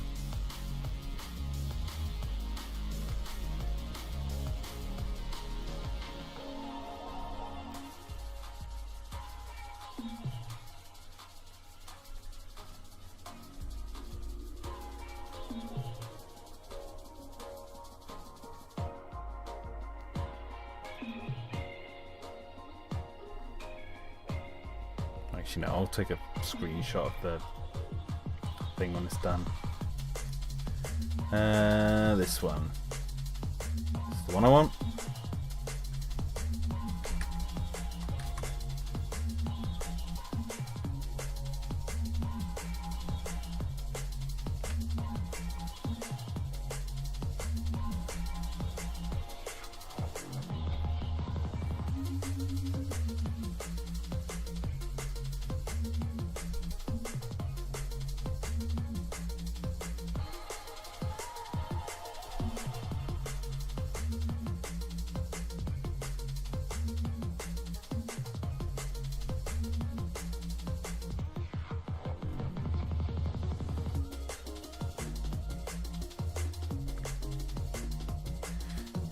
Don't really care about Rick and Morty. Sorry, Legendary.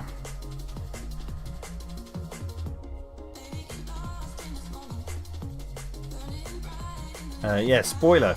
Here's a little spoiler for you. So, don't know if you guys ever noticed, but in the series, Jude he's wearing a wedding ring. And there is a shot, where is it? Where have I saved it? Here. Which shows where he shows Buzz a picture of his wife. And there is Jude's wife. I haven't come up with a name yet, so there you go.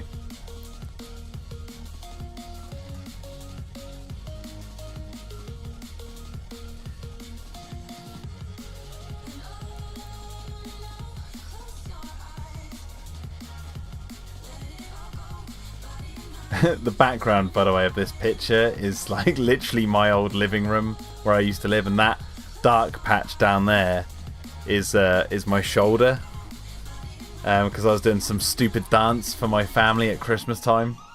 I was just like standing in the living room and just doing this really dumb dance just for a laugh while everyone was chatting, just being an absolute idiot. And and I found a video of it, and I was like, oh, I'll just put that as the background. It looks kind of Christmassy, warm and cozy. And yes, family man, so kind of apt to have like a family family home video for the background. Brooke, kind of like that. Mike Thumb, Brooke, Bessie. So if you guys can think of a name, I mean, I do like Brooke, but Jude and Judy, Diana, Julia, Jude and Julia.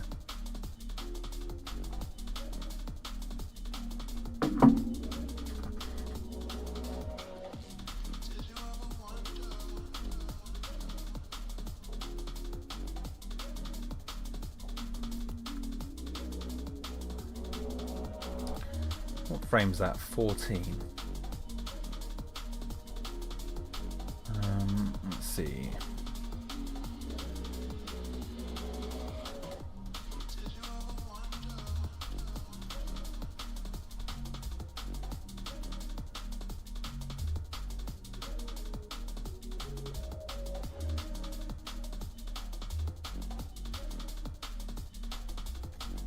No, not that one.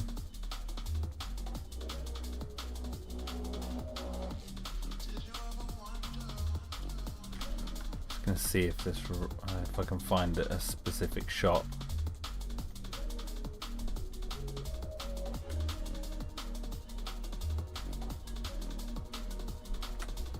So I'm just gonna look for a specific shot. So bear with me.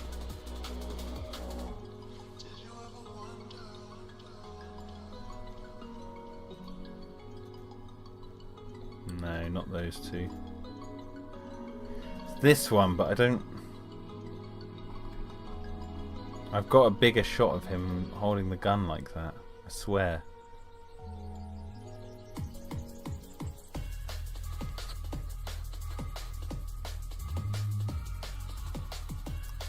No, I'm not calling her like June. No, not that guy. Look at him, look at him. Look at this stock photo I used to get the position right. No, he's not in there now. No, not that one.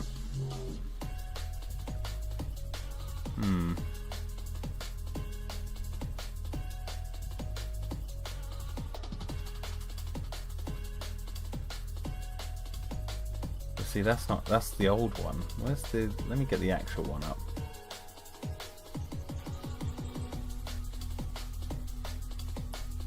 So I was basically looking for this one.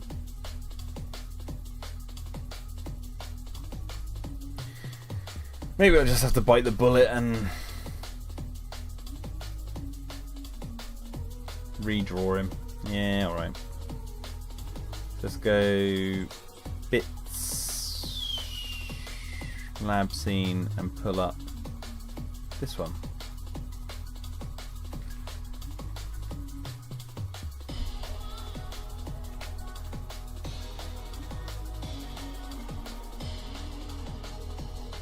Problem is he's a little bit blurry, so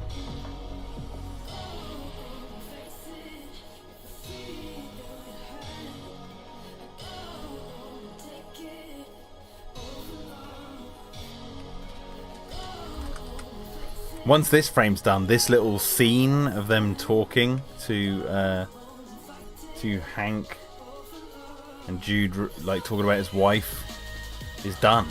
Like this scene will be done. So that's why I kind of want to get it finished.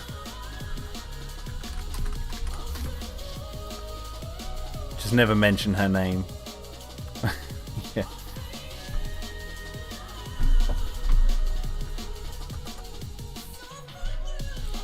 Savannah. No, he needs to mention her name. I know he's mentioning the name in dialogue, so...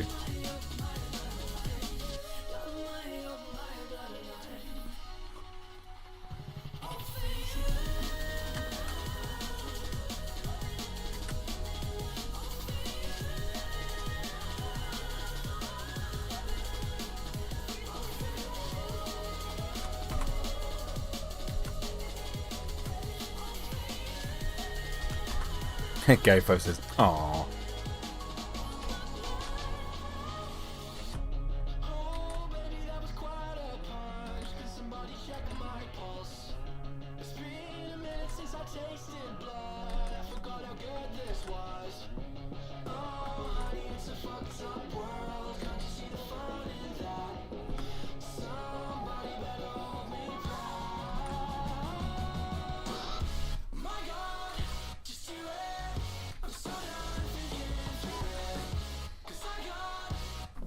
Wait, I've got another shot of him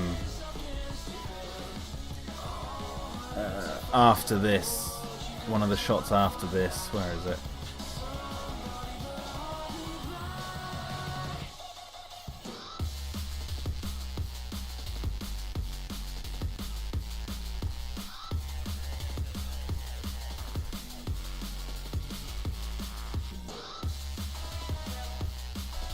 Look at this, like whoop, whoop, whoop.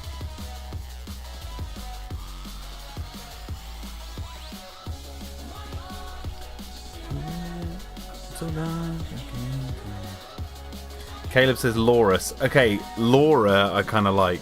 I think Laura. I know you didn't say Laura, you put Laurus, but I can't do that because it sounds like a dinosaur name. Like, but I'm gonna put Laura. Laura. What was the other one we came up with? The one I liked? Brooke. I think I like Laura more than Brooke. I mean, the top two contenders at the moment are those. Just a name generator name. No, it's got to have feeling, Big Shark. I can't just drum one up. There's got to be an emotional feeling behind it. I've got to imbue it with this magic. It's got to be legit.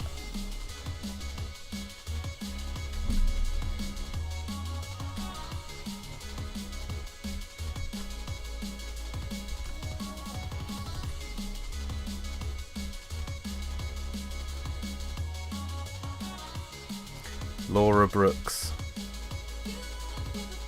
Well, they are married, so it'd be what's Jude's last name? I can't remember what's Jude's last name? I can't even remember now. Did I give him a last name? Can't remember if I did. Big Shark, you might know this more than I. The creator of this show, you might know Jude's last name. I can't remember if I ever said that anywhere. It's not Girling. I'm drawing Hank Girling right now. He's a Girling.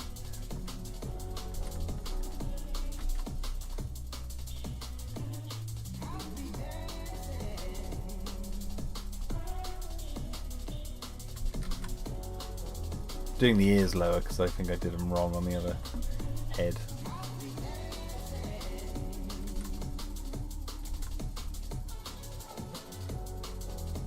Sausage head.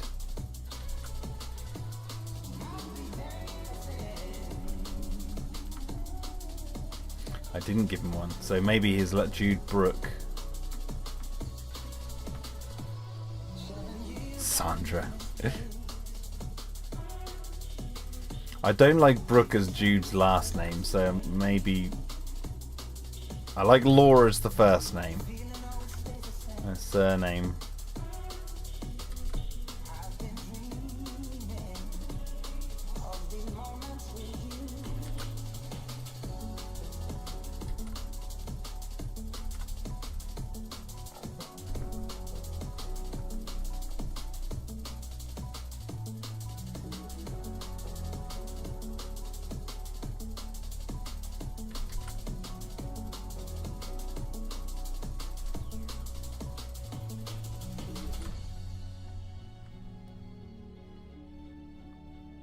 Gary says she's married, she's a Girling. No.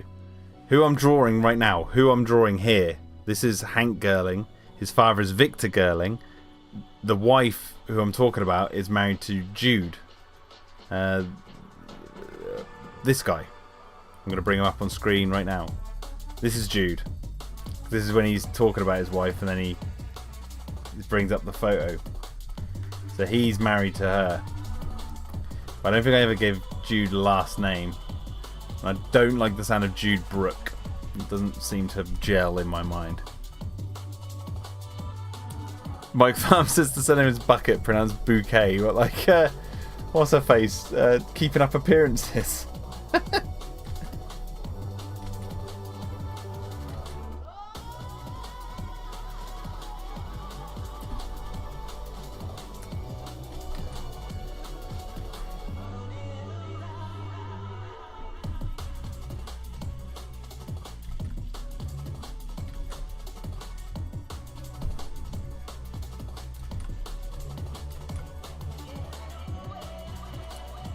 No, Caleb, all the dinosaurs have been revealed. If you've watched up to episode 4, you've seen all of them.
Oh god, I just decapitated him.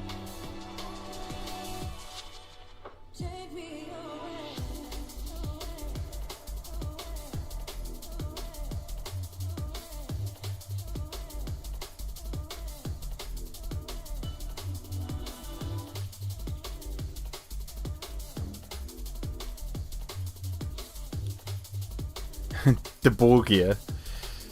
Lynn. Jude Lynn. Jude Lynn. Sounds a bit too feminine. Jude Lynn.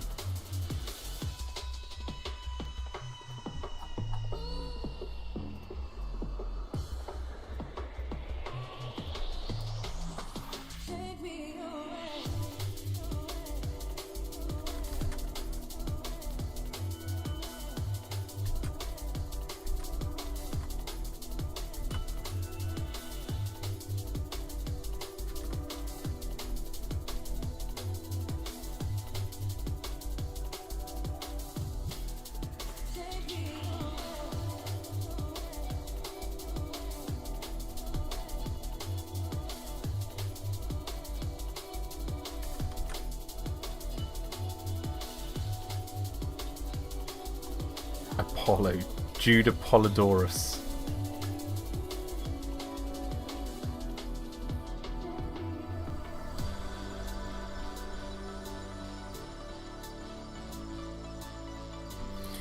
Jude M. Who was the game warden in the show? It was a mixture of Hunter and Bill and Jude.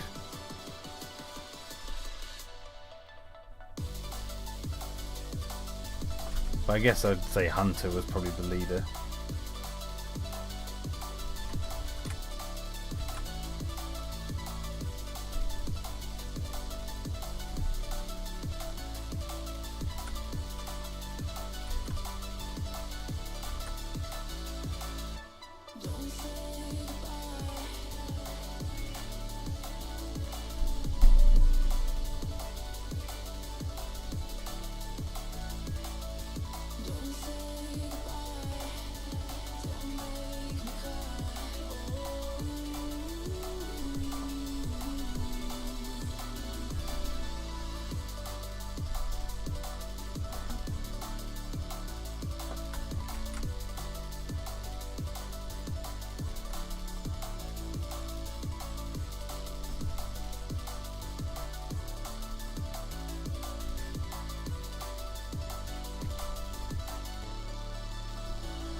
Jude Riley.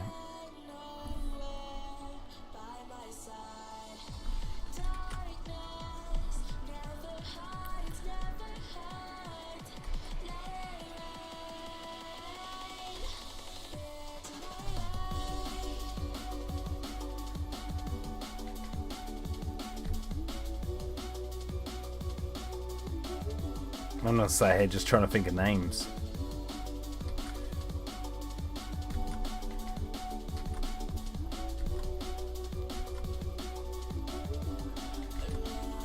Did I already use McClure? Has McClure already been used? You know, like Doug McClure?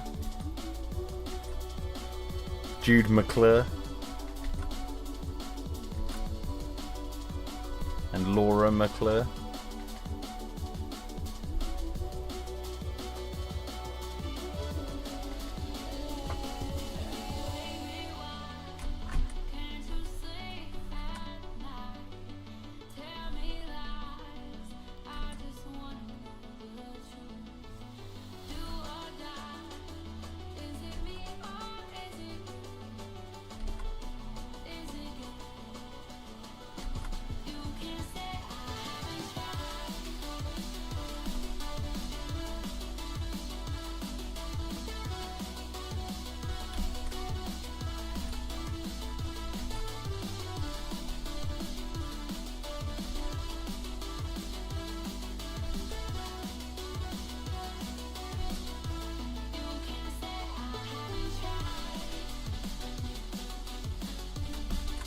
I don't know if it's just not like original enough, McClure. I love it, but we use the name McClure on the Masrani Global website, so it's like I've kind of already done that.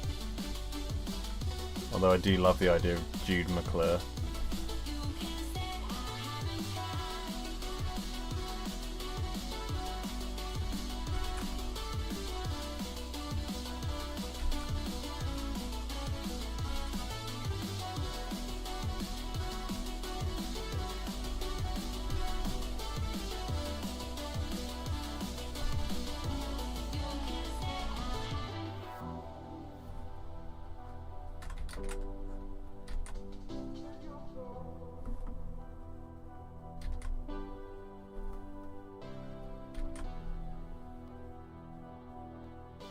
McDermott.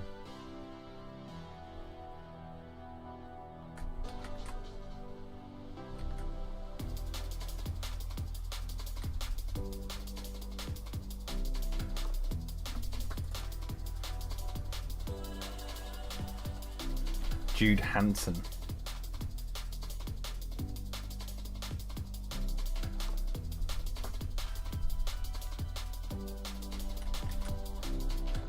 Hansen.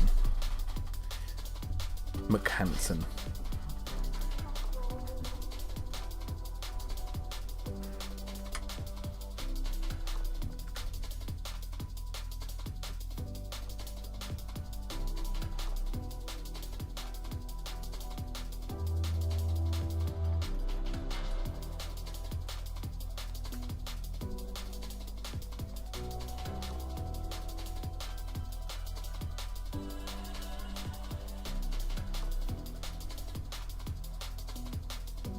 Butterson. Chris Hampson. Laura Butterson.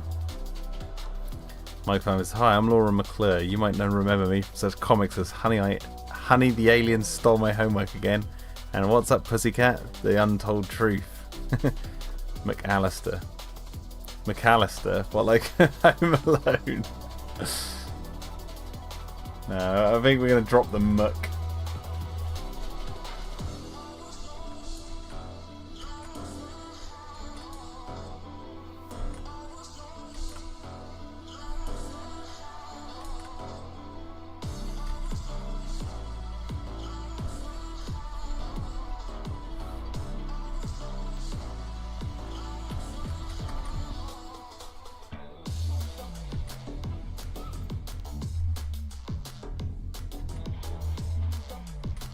How angry do I want to be?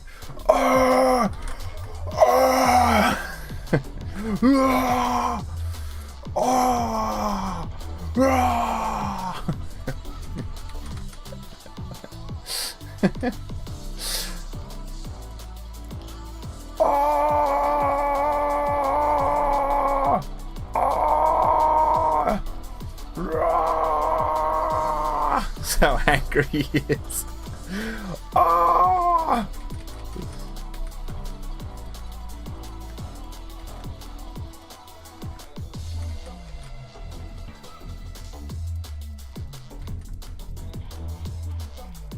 You know what?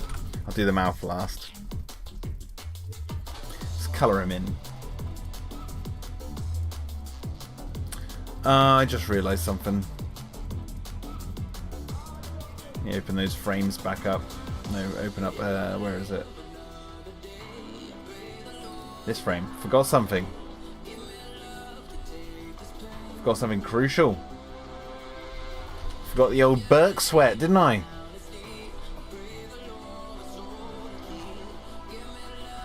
Got to add the old Burke sweat on there.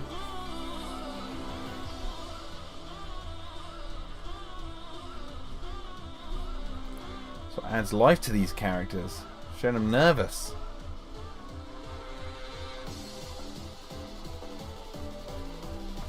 There you go. Save that.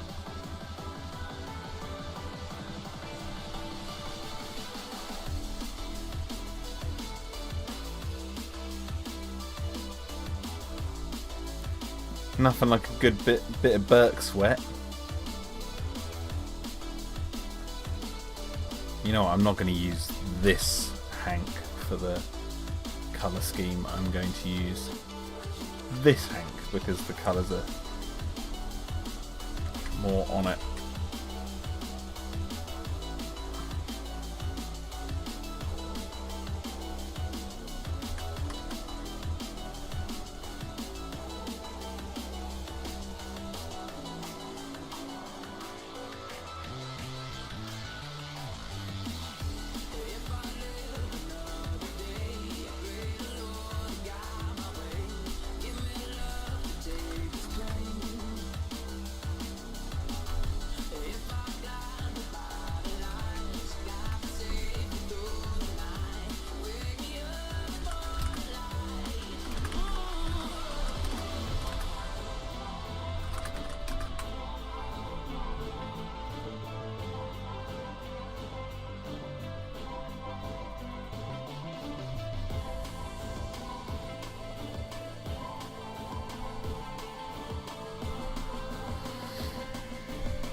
Laura Brooke, Jude Brooke.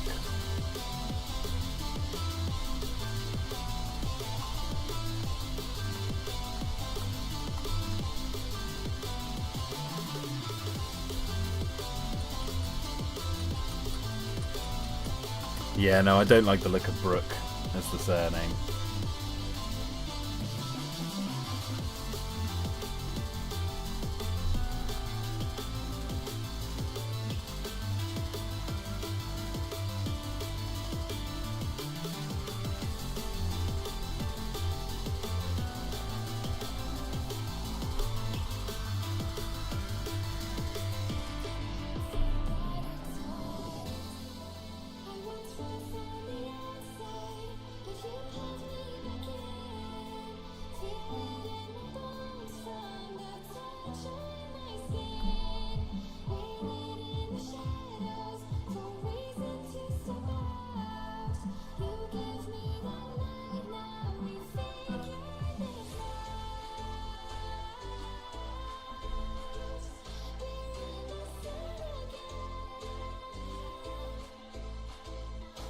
Shaw. Laura Shaw. Laura Doyle.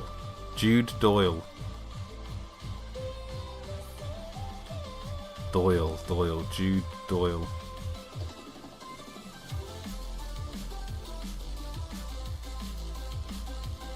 Kale says, do you think the people in the modern world can survive your first episode? What, Dino Defenders?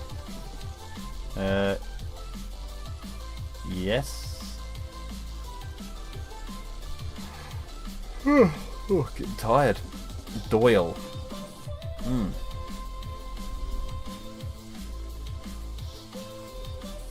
We've got Jess Foley, Mia Anchor, Rose Anchor, Gerling, Hunter, Turner, Doyle. I think they need like a yeah, Doyle I like, but it sounds too out there, even though it's kind of, does that make sense? Like it, maybe I'm looking for something that's a bit more bland, but not as bland as Smith. If that makes sense, because I like the idea that Jude is kind of like the everyday guy. He's not like, he's obviously this big butch guy who's been like sorting dinosaurs out, but aside from that, he's not. Doyle sounds too prestigious, if that makes sense. It sounds too adventurous. I do like it though. And he's just like a Patterson. Yeah, there you go. That's yeah. Patterson.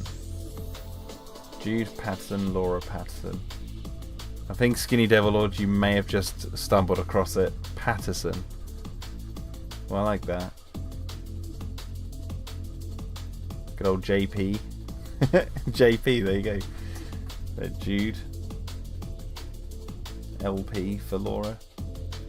Long play Laura.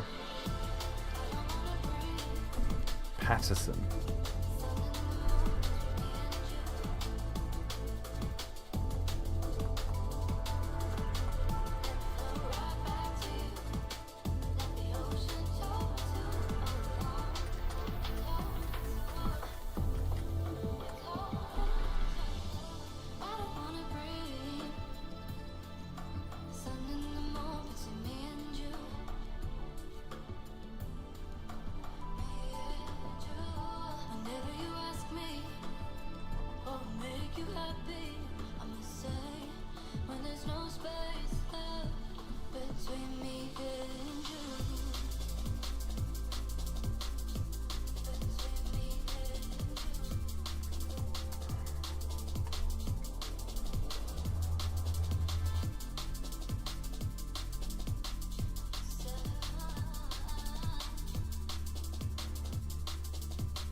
Yeah, Patterson.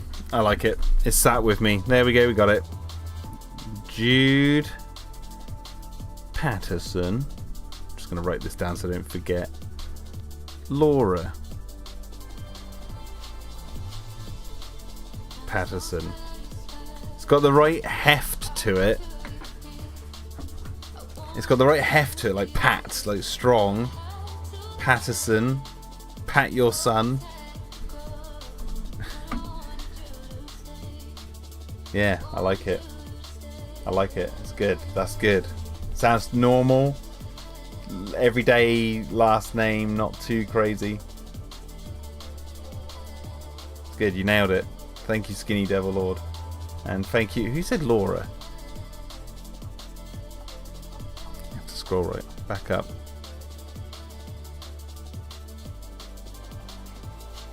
Oh no, someone said Laurus. Caleb said Laurus, which made me think of Laura. So thank you, thank you, Caleb. Thank you, Skinny Devil Lord.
If I can get this done before midnight, that'd be amazing.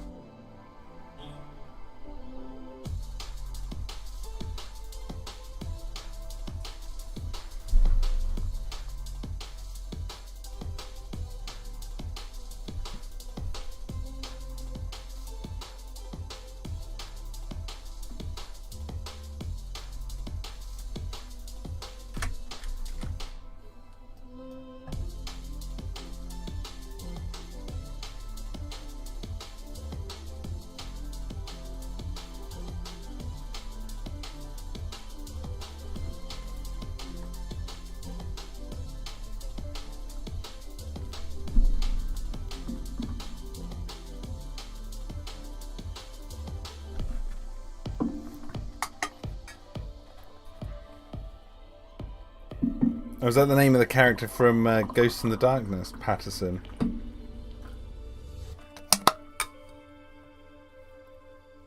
Which I have right in front of me here. Oh yeah, Engineer Patterson, Val Kilmer's character. Remington, Patterson. Oh, see, now I love it even more. Even better. Really good. Really good choice. There you go. All I kept thinking of was Robert Patterson, and I was like, yeah, well, that doesn't bother me too much. But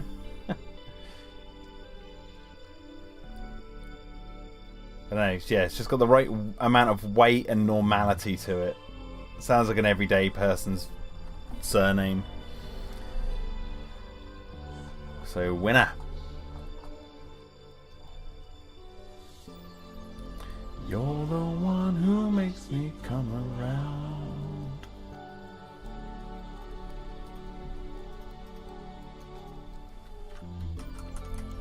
All my hopes and dreams are found. In my darkest night.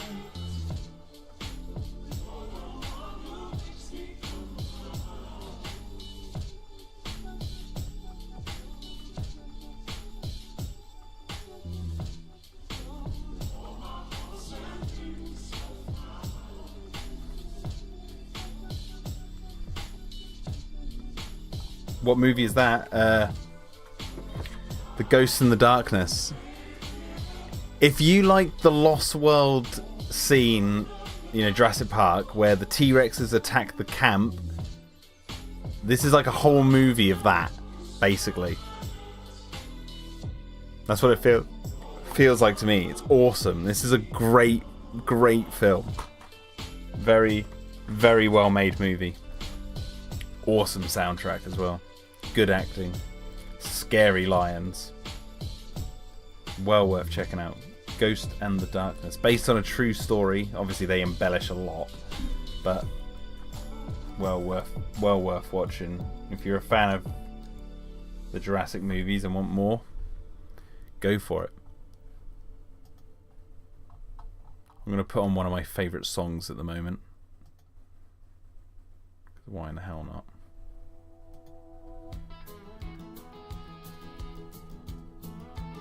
Turn this one up. Put it about there.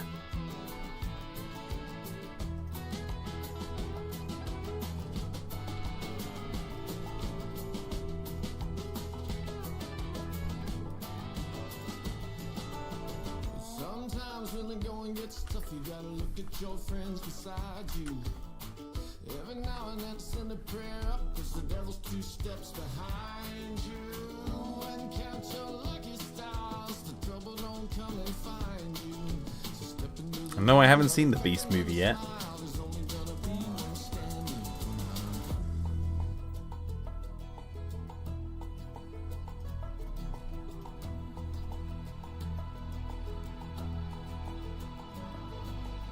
Walk the lonely road, you'll be fine. 'Cause these bright lights of everything gold, I would never let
This song's awesome. Mixes drum and bass, country music, rock. It's awesome. So many songs in one.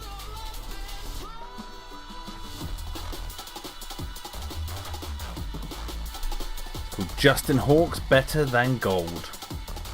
Anyone wants to know? I gave up on monetization of live streams. They don't get enough views to really warrant it, and plus I want to listen to like cool music, not just boring, you know, royalty free stuff. Although I will get back to that at some point.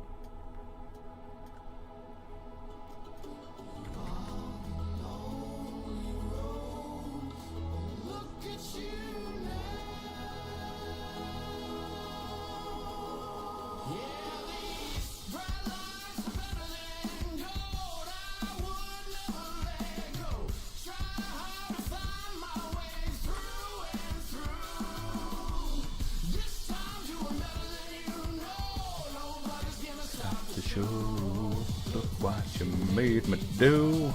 Look what you made me do.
Oh, no worries, big shot.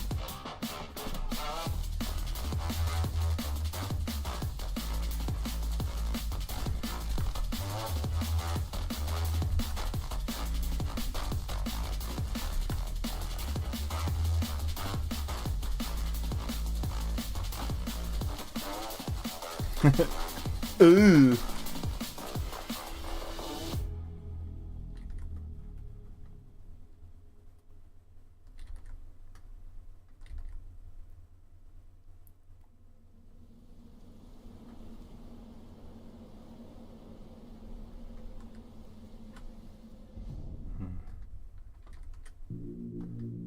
See this in 3D.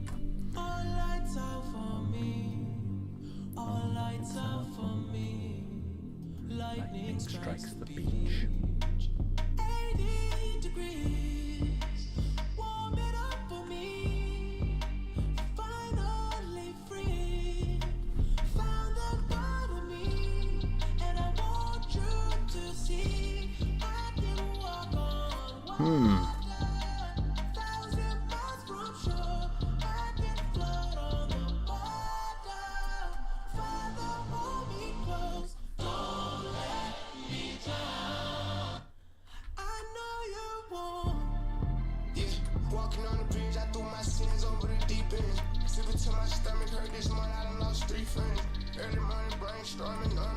Can't get his mouth right. You know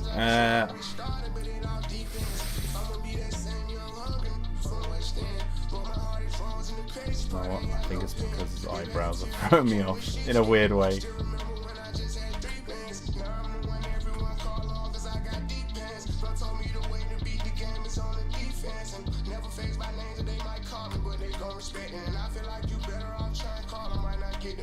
She just tried to run off with my heart, but I blocked off the S. Yeah. I know you won't. I know you won't. I know you won't.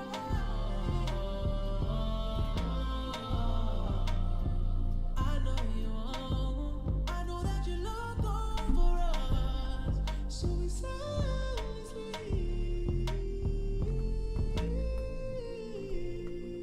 rain down the rain. Yeah. Oh.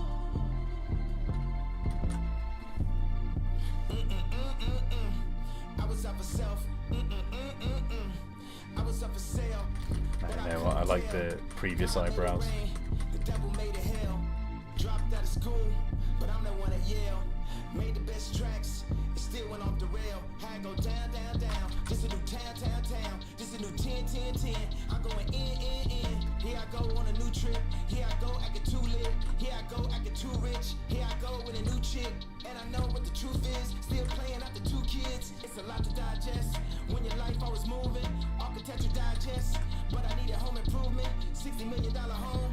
Never went home. Skinny Devil says, ordering the Ghost in Darkness Blu-ray right now. Thanks for reminding me of it again. I wanted to own that movie for ages but totally forgot about it. Awesome. Glad I can help.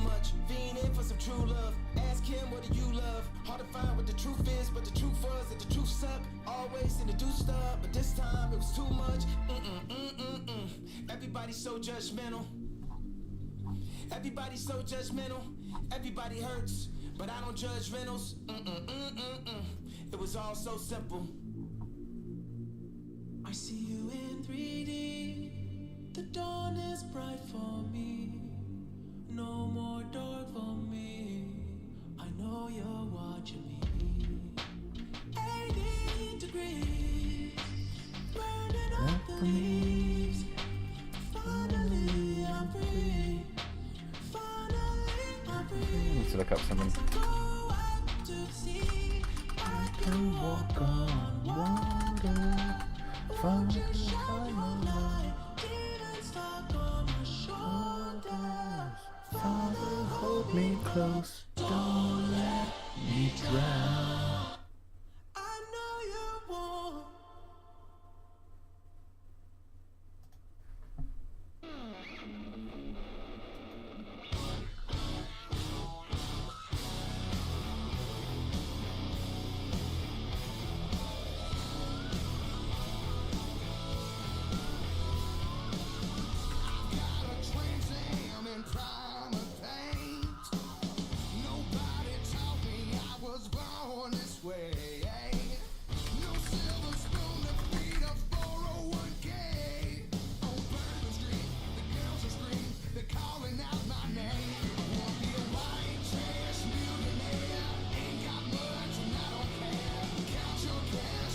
Okay. Got a better idea of how to do it.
Just need to look up like what he looks like more.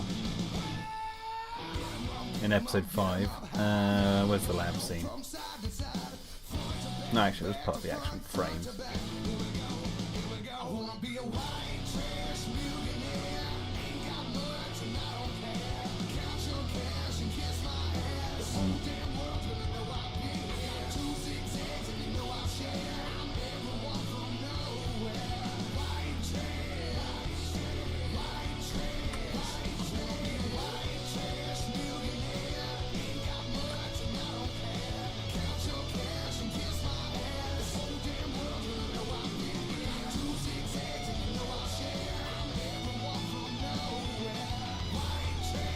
Guess that's what he looks like.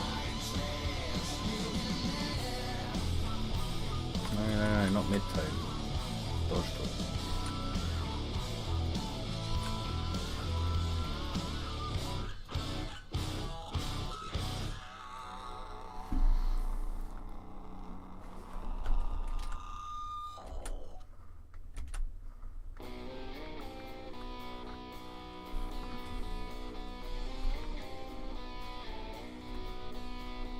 Adding the light on the gun a bit.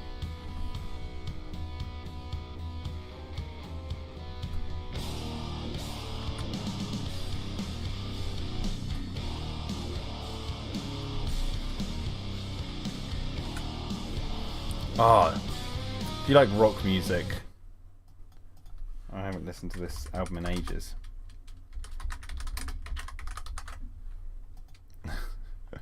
Please say this is all on here. Oh my god, it is.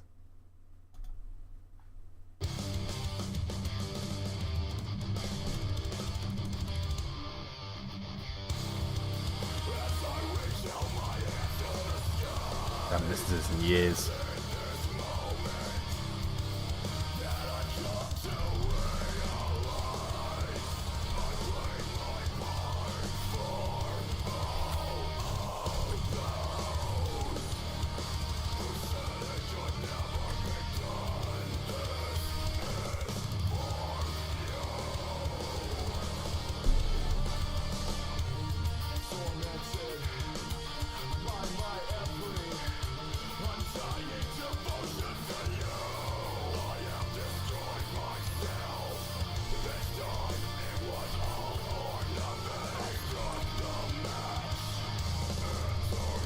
I don't know if I should do the lighting on his face that much, actually. Gary Fox didn't take you for a death metal listener. Oh, I've listened to all sorts. This was sort of in my early to mid 20s. I'd listened to this album quite a bit. Misery Signals, Controller. I've been to many a gig of this type of music as well.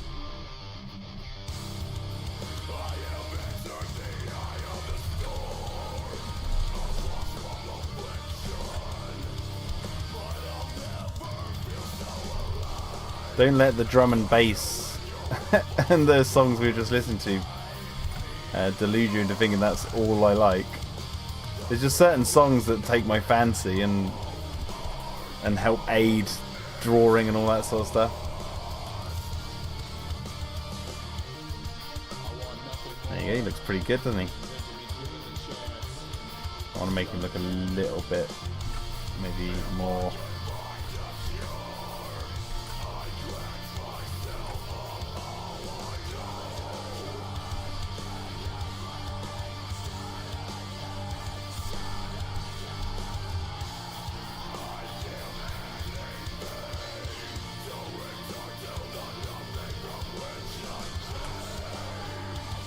The reason I did him like that is because he's going to walk off, so I needed to have a little bit extra stomach, so when he walks, actually, like that. Well, he's actually going to walk sort of diagonally towards the camera, so.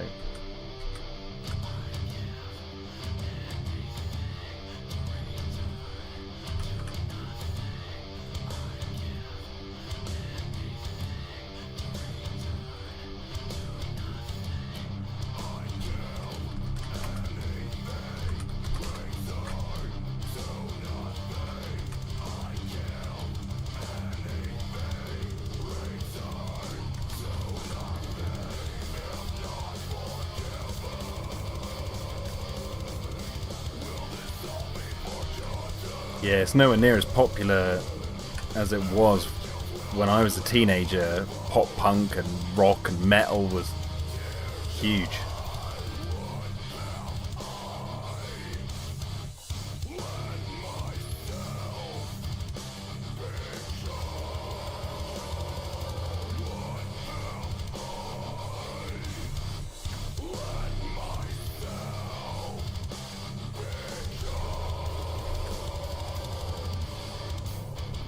Right, I'm just going to open up the editing software, quickly edit the two frames I've done tonight. So you'll have to stick with enjoying looking at Hank here. while I just quickly edit them. Actually, let me put on one of the songs on here.